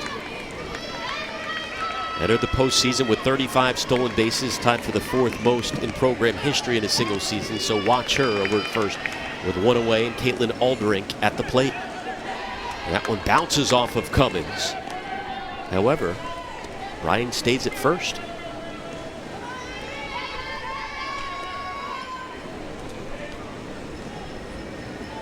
Alderink hitless today. Had reached in 24 of her last 25 heading into the regional. And again, had been the team's best hitter batting average wise since April 1st. Louisiana's had their opportunities. The leadoff hitter has reached in now 4 of 5 innings, but they're 0 for 7 with runners on. Well, that slump is over as there's a base knock by Alderink. And I think LSU gets away with it, knowing the speed of Sierra Bryant. Probably just had to hold up a little bit to make sure this ball dropped, but a little surprised just knowing where this ball landed. As you saw, she had to avoid the ball, that's why. And great job to Tidwell getting to that ball and not letting it go the outfield. So again, that's more about defense and just the lucky situation for LSU that it kept Bryant at second. Big spot for the Raging Cajuns if they want to get back in this ball game. Jade Gortarez moved up from the bottom half of the lineup after getting 2 hits last night, but she is 0 for 2 in the 3 spot so far today. Ryan at second, Alderink at first. Gortarez began her career with the Texas Longhorns in 2017. A year later, transferred to Arizona State, where she was a 2-time All-Pac-12 selection. And then opted to move on once again, joining the Raging Cajuns. Hitting .285 this year for Louisiana. Sends one to right center. Andrews is there for the second out.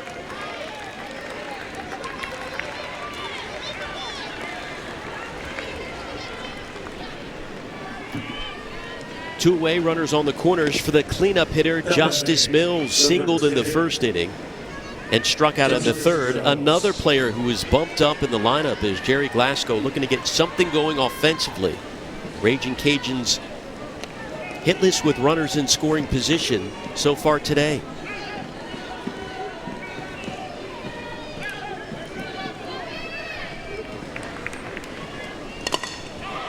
Mills strokes one to right field, reaching up. That is past the outstretched glove of Taryn Antoine, who came on to replace Newland as a defender in right, and that will drive in a run.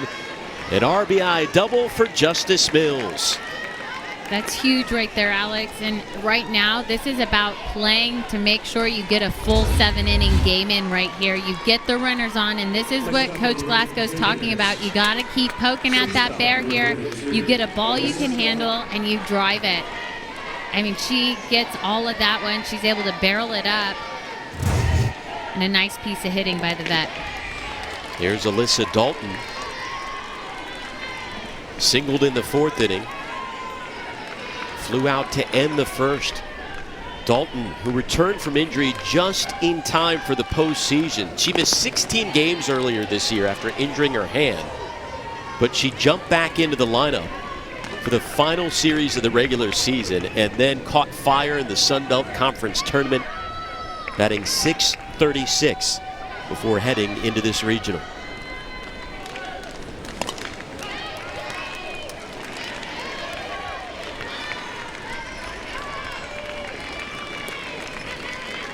...2019 Sun Belt Conference Player of the Year. The season before was the Sun Belt Newcomer of the Year. Talented player. The senior from Cypress, Texas.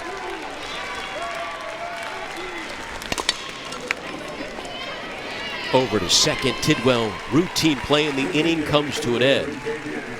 So Louisiana leaves two, but at least they get one on the board. Back to a 5-run game in Baton Rouge. The NCAA Softball Regionals is presented by Capital One. What's in your wallet? Taking a look at the Baton Rouge Regional, the winner of this game between LSU and Louisiana advances to the regional final tomorrow. Coming up next here in Baton Rouge, McNeese and GW in an elimination game. Whoever survives that will take on the loser of this game in the nightcap tonight at roughly 8 p.m. Eastern. Again, here at Tiger Park on Elimination Saturday. So 2 elimination games coming up. This one right now, not an elimination game. As we enter the bottom of the 5th inning, LSU's offense has been the story so far this weekend. 10 runs yesterday in 6 innings, 7 runs, or making 8 runs so far today. Can't keep track. They're scored just about every inning as now we begin the 5th. At the top of the order, Andrews, Briggs, and Pleasance due up. Yeah, this offense just so strong, and can't say it enough how many times they've just made adjustments no matter who's in the pitcher circle. Now having to go up against Carly Heath. Heath's only thrown to 1 batter so far. Allie Newland, she got the strikeout. I'll tell you what, though, Alex, I think it's just we use the word mayhem so much around here because anything can happen, right? Depends what pitcher comes out. Watching what happened to Summer Ellison today and how LSU was prepared. We've already talked about some of the upsets around the country yesterday. Oregon losing to Texas State to start the Austin Regional. Megan King, the pitcher there, so good.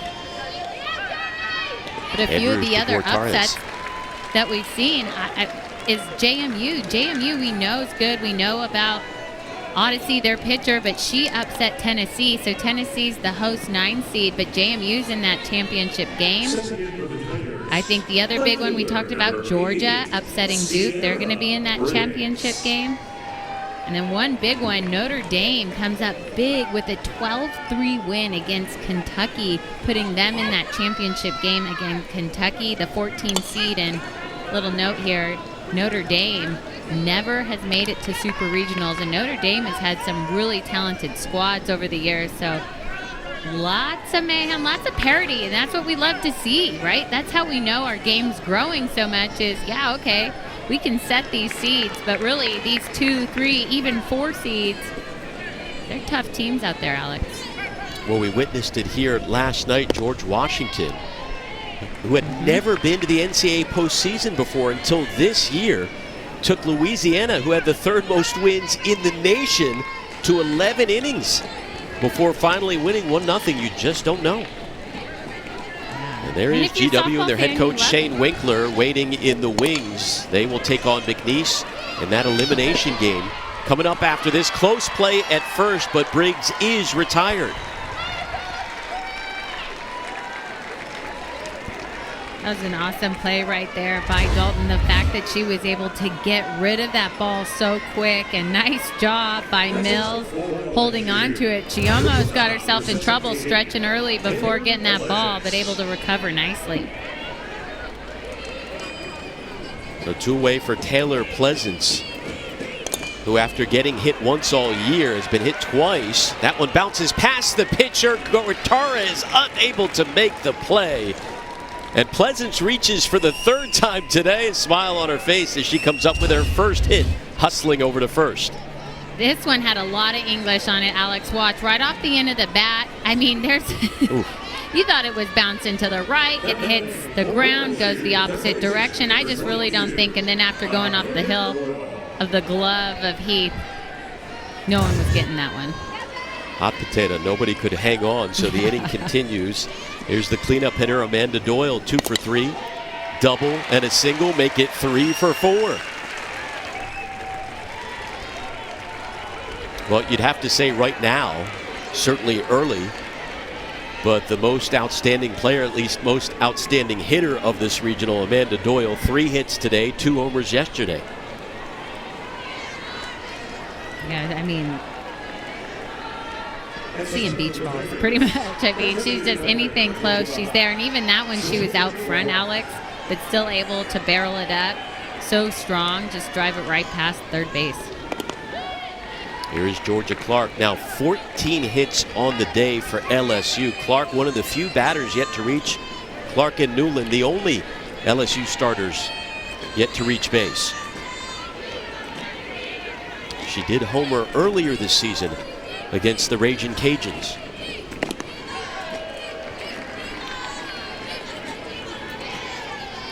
Now also keep this in mind. With 2 runners on, 3 runs ends the ball game here in Baton Rouge. So LSU looking to advance to the final tomorrow. Louisiana has not been run ruled this year. Only 10 losses, in fact. Their worst loss came by 7 runs.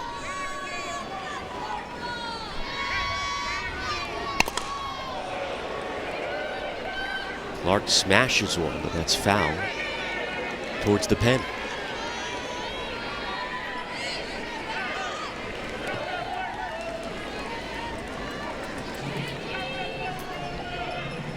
Well, we thought it would be a fascinating, tight ball game considering last night Louisiana's pitching was nearly unhittable. They allowed 2 hits in 11 innings. Lamb took a perfect game into the 7th. Ellison started today, was one of the best pitchers in the nation, but didn't make it out of the first inning. Through 2/3 of that inning, throwing 37 pitches and allowed 5 LSU runs. And Louisiana has gone through 3 different pitchers today in the circle. Heath in there now. And the bases will be loaded for LSU. It's a great at-bat by Georgia Clark. Even after that long foul ball, kind of saw her talk back whether to umpire or catcher, say, would have that been a ball? And she's kind of smiling there. And then after getting all that, still staying patient enough and understanding you don't need to hit yourself out right now. This is all about getting the pitches you can handle and taking that walk. Well, look who's up with the game on the line potentially. The hottest hitter today, Rayleen Gutierrez, a triple shy of the cycle. Hit a 3-run homer in the first, singled in the second, doubled in the fourth. Tried to hold off. This is back in that 5-run first inning. This is that rise ball again, and it gets Gutierrez all over it off the foul pole.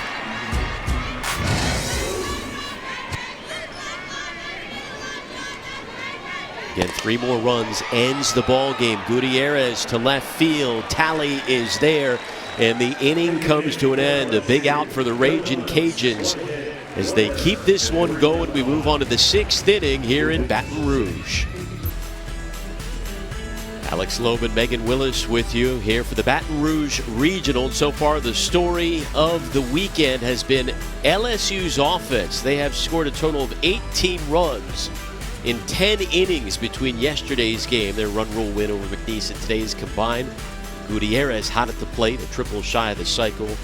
Doyle 3 for 4, and Louisiana pitching, which had been so brilliant yesterday and throughout the season, struggling here, allowing 8 runs off of 14 hits as we begin the 6th inning.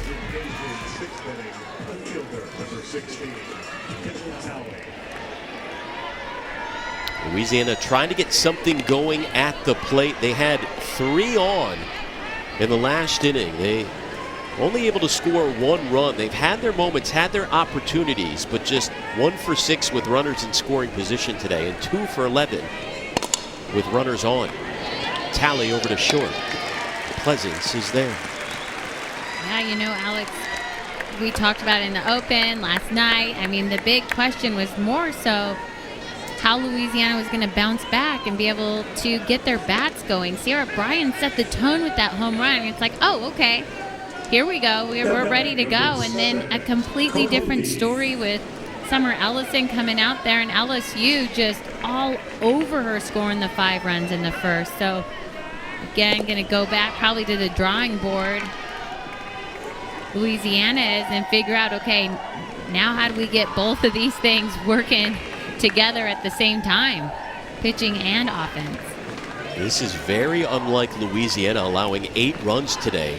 Only once this year have they allowed more runs in a ball game. They have run into a buzzsaw in LSU's offense.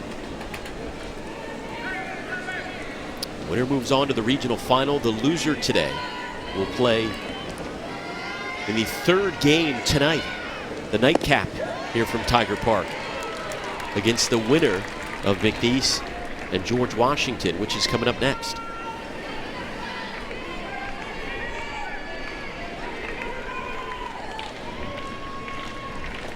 Harley Heath. Sinceri waits for it, waited too long. I think maybe she thought it was going to turn foul by the time she realized, started hustling. Regardless, Heath is aboard. Yeah, at that point, I think you just kind of let it play out, Alex, right? You know you're not going to get her. You kind of see it tailing that way. And that's all about the conversation, your first baseman maybe. I mean, she was nowhere to be found either, but someone's got to be talking to her. Louisiana has now had at least 1 runner on in all 6 innings. Here's Julie Rawls, 0 for 1 with the walk. Can they take advantage with runners on? That's been the difference.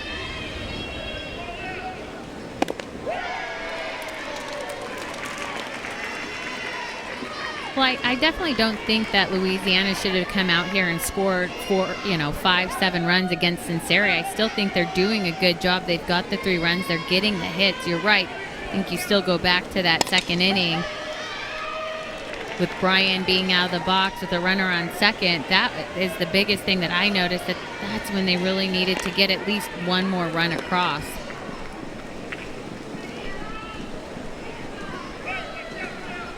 But so far, much better than what we saw yesterday.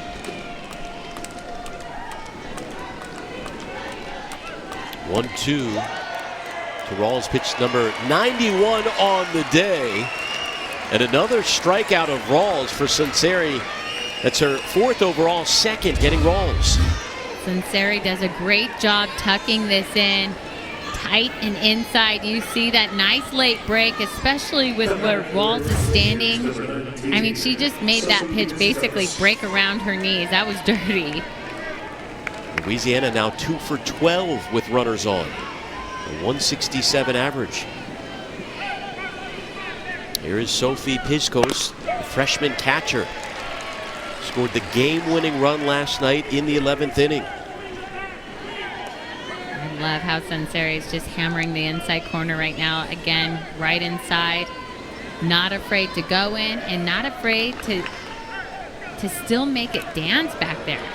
And right on cue. I was going to say, and so precise. She hits her. First batter she has hit today. Piscos in the 9 spot. Still trying to go inside, this time up in the zone, and unfortunately that ball just kept tailing. So Louisiana in business again with multiple runners on in an inning. 1st and 2nd, back up to the top of the order we go with 2 away. I'll keep going back to what Jerry Glasgow told us in the 4th inning. We're not quite poking the bear enough. We're threatening a bit, but not enough. Let's see if they can break through here against Sinceri. Sierra Bryant singled in the 5th inning. Led off the game with a home run. Let's see what's going on here. Looks like Piscos is going over, getting her arm wrapped, probably her elbow where she got hit, put a little compression on it at first because Coach Tarina came out, I think, to argue if she attempted to swing at that, and then all of a sudden I was like, wait a second, why is she running to the dugout? So she's all wrapped up at first. Heath is at second, and here is Sierra Bryant, led off the game with a home run, giving Louisiana that temporary lead.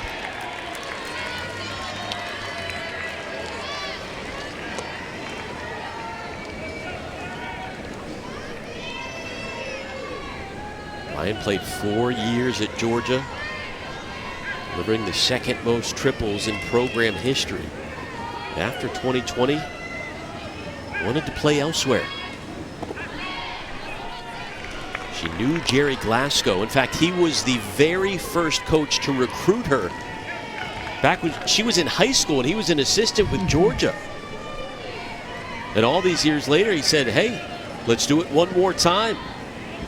Let's reunite the band. So she said, you know what, I'll join you with the Raging Cajuns, trying to come through here in the postseason. That one snared over at first, however, and Gutierrez getting it done. A big, big defensive play by the Tigers. And Louisiana strands runners yet again. Gutierrez, 3 hits at the plate and flashing the leather in the field. We were playing softball in February here in Clearwater. The amount of great matchups that we have, great teams here, unparalleled. We have some of the best talent in the country. The best ticket, the hardest ticket to get in town. If you are a softball fan, this is a place that you want to be. We will be back at the beach and better than ever for the St. Pete Clearwater Elite Invitational. Log on to our website for more info. We hope to see you February of 2022. For the St. Pete Clearwater Elite Invitational, taking place from the 17th through the 20th. So many things coming back to normal, especially in the softball world. It's great to see Alex Loeb and Megan Willis here with you as this one moves on. Yeah, let's do it. Beach Take a road in trip. February. Let's do it, Alex. Well, the question here is, I tell you what, beautiful weather. I know there's rain around the country delaying some games. Beautiful weather. The question is, can Louisiana keep this game going? Because right now in the bottom of the 6th inning, LSU with 3 more runs will vault themselves into the regional final tomorrow. The Tigers run-ruled McNeese yesterday 10-2. Here's Shelby Sunseri, the pitcher, fouling one off. She's had a nice day at the plate, and the majority of the damage by the Tigers offense has been done by the 6, 7, and 8 hitters. Gutierrez with 3 hits and 3 RBIs in the 6th spot. Sunseri here batting 7th. 2 hits, 2 RBIs, and a double.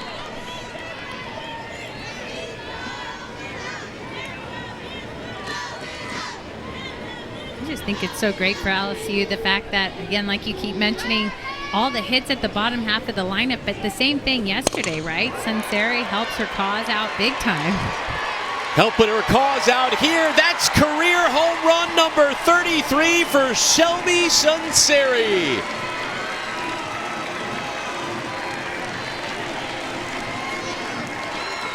I love how it works out on cue like that, Alex. That ball up in the zone.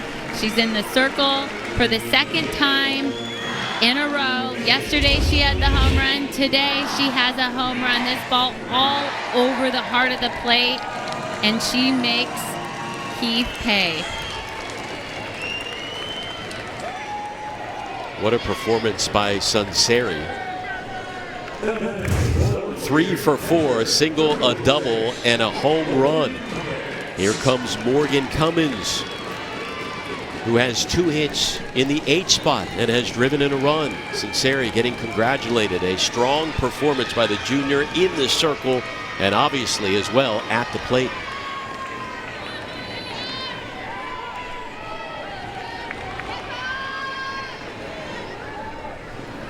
The dugout has come alive for LSU. 9 runs now off 15 hits.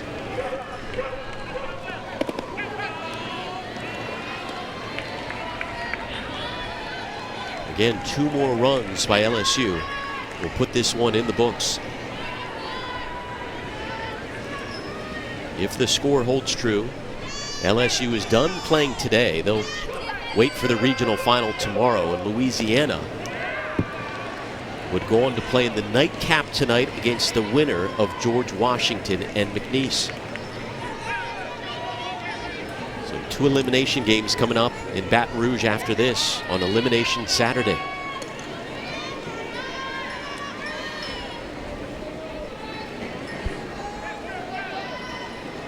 Cowgirls of McNeese looking on, getting ready to take on GW 35 minutes after this one wraps up.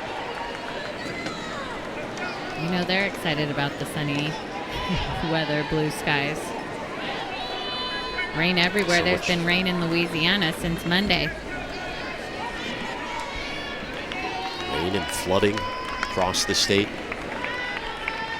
But again, no rain in the forecast today or tomorrow. Knock on wood. Yeah, Tigers bats thankful for that. LSU making it rain offensively. 19 runs now in the regional.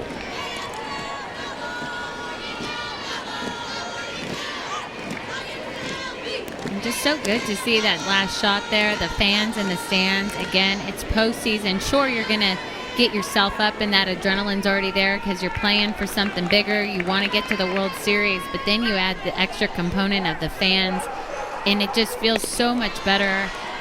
You get your season taken away last year, and yeah, it's great to get that season back, but it is completely different, Alex, to play out there in an empty crowd. And sure, you can add a little bit of music from the press box and whatnot to try to hide it, but there's nothing like playing in front of your fans, and they're getting into it. I mean, you go back to that first inning, they were on their feet, both of them, both sides. The Sierra Bryant home run, you just knew it was going to be a tight ball game at that point. Obviously, LSU explodes, and the whole stadium erupts, and that's what it's all about. Sports, college sports specifically, there's something just extra, and then you add in the rivalry between these two schools. You love to see it. Nice grab over there by Aldrink at third. Yeah, fans from all these schools in attendance. Obviously, the 2 other Louisiana schools. The Raging Cajuns at McNeese have plenty of fans here as we get another look at the Aldrink grab. And even GW has a nice fan base here that made the trek from the nation's capital their longest road trip of the year. So 1 away here in the bottom of the 6th inning. And here's Taryn Antoine at the plate.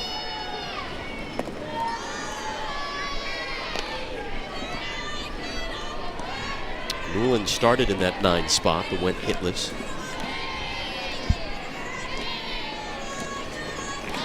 Antoine, the junior from Alexandria.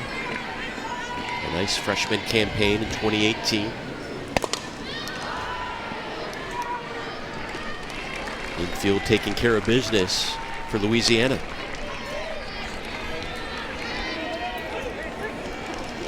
Well, the big inning was the 5th. 5 runs in the bottom of the 1st inning for LSU. Home run, 3-run home run by Rayleen Gutierrez. 2-run double by Amanda Doyle. And 4 more singles. That set the tone for this contest. Leah Andrews went 2 for 2 in the 1st inning alone as the Tigers hit around.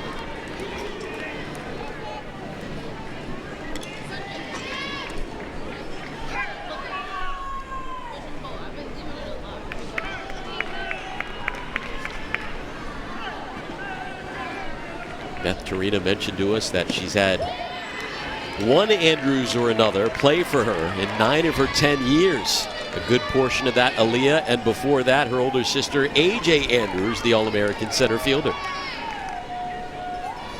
mean, what those 2 athletes have brought to this program is just incredible.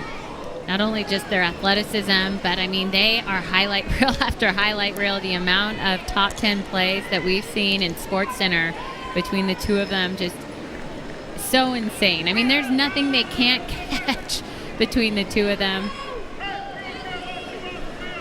Andrews getting drafted to Athletes Unlimited. It would be nice to see her and her sister play together.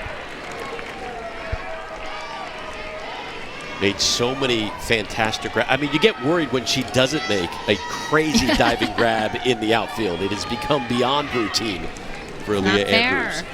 Not fair for us slow people.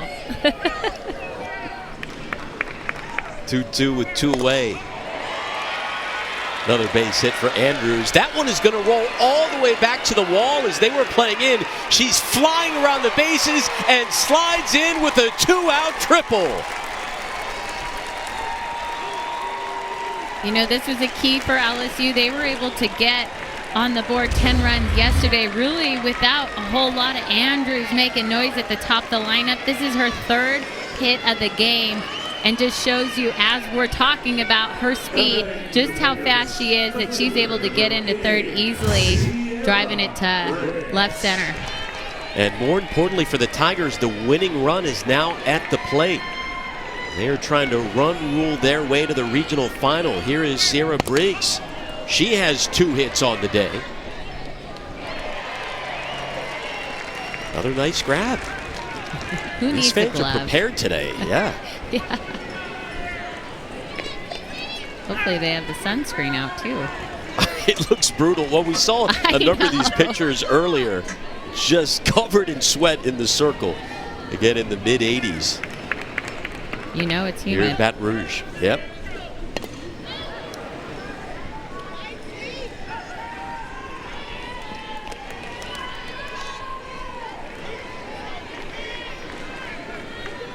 For LSU's offense, they have had at least 2 base runners on in every single inning today. 9 runs, 16 hits, and no errors in the field, by the way. Clean game by the Tigers.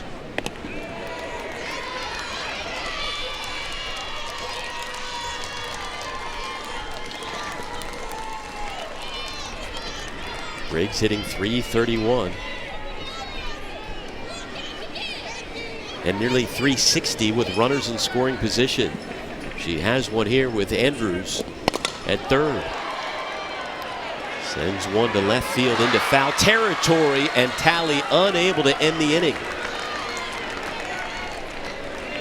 Love the effort by Talley out there and left, just knowing how important getting that last out so they can't score any more runs. This one almost right there, you know, I can't decide. Doesn't look like she held up by any means. She just, I think you're talking inches, maybe even centimeters, tips right off her glove. So Briggs gets another chance with 2 outs here in the bottom half of the inning. You wonder if sun, maybe just the shadows, you know, it's behind the stadium, may have played a little part.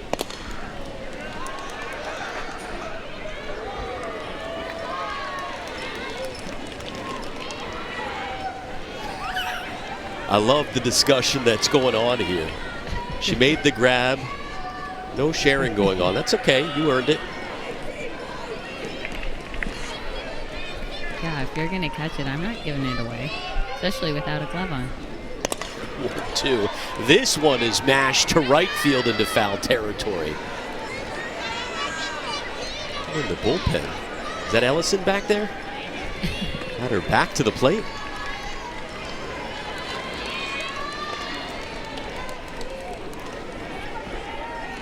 Briggs is dropping bombs, but in foul territory. Yeah, doing a nice job covering both sides of the plate right now. Carly Heath running out of ideas at this point. Maybe go with that changeup, get something well out of the zone. You're way ahead. Like that. 2-2. Well, Heath, the 3rd pitcher of the game for Louisiana, had only thrown 16 2/3 innings on the entire season. So far today, 2 innings on in relief.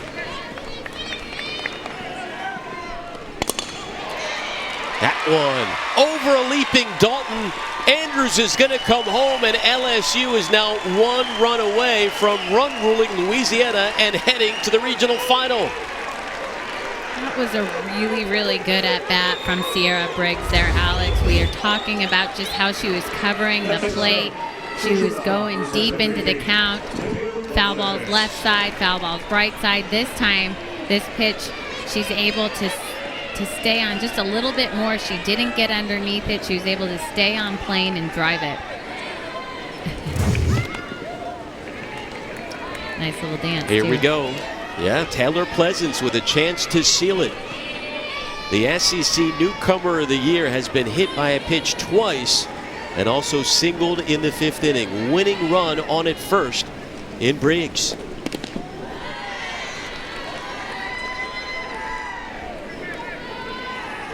And as we were talking about, she's been hit twice. Look where she stands here, Alex. She is towed up on that line. And the fact that, I mean, it's hard for any pitcher to try to squeeze something in there. You can, oh, there you go again. Wow. Trying to go with the changeup, and unfortunately, I mean, no one's trying to hit anyone with the changeup. If you're going to try to hit someone, you're not throwing a changeup. So I know the fans think that maybe on purpose. It's the 3rd time. She kind of throws that elbow out there too. Well, again, she was hit once all year in 52 games. She's been hit 3 times today. And by all 3 pitchers, by the way. So that moves over the winning run to second, and here is Amanda Doyle on fire at the plate. 3 for 4 today with a 2-run double, 2 home runs yesterday. And she takes a good one. That's her bread and butter, too. We saw her go yard yesterday twice. Opposite field, one low, just like that pitch, one high on the outside corner. Guessing she's just getting her timing. Pass the bat. Here we go. Tigers looking to end it. That one misses outside LSU. 5 runs in the first, 2 in the second. 1 in the fourth, 2 more here in the 6th inning. You know, it was Louisiana who's known for their offense coming into this regional. 7th highest scoring team in the nation. LSU was averaging less than 5 runs per game, but they scored 10 yesterday in 6 innings. 10 more today.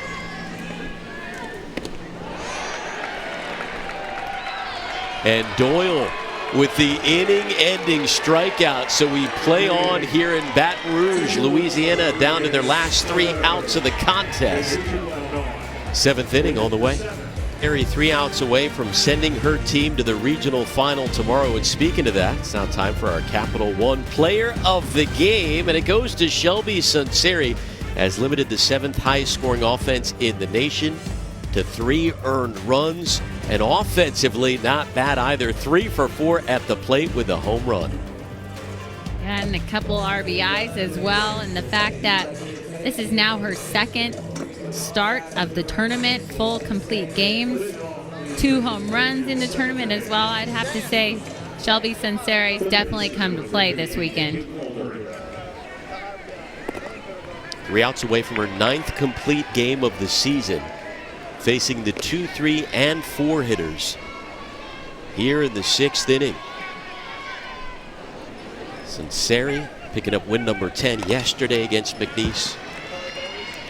Closing in on 11 here today. So if the score stands, LSU advances to the regional final. Louisiana will play the winner of GW and McNeese, which is coming up next, 35 minutes after the end of this one here in Baton Rouge. Caitlin Alderink right into the glove of Pleasance.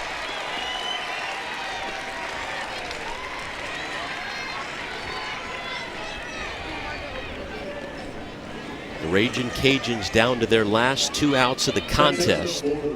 Jade Gortarez coming up 0 for 3 against Sunseri.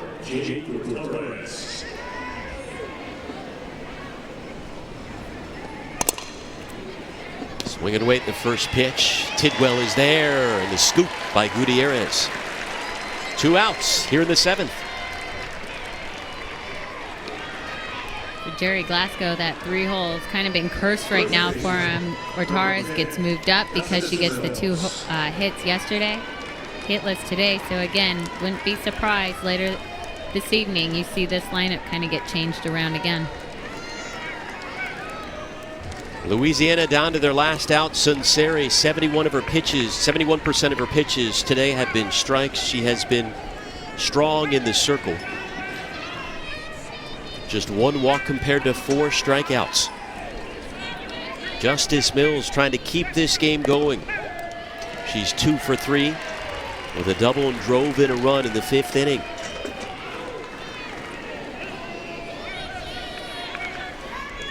LSU entered this regional as the number 7 seed in the nation, their second highest regional seeding in program history.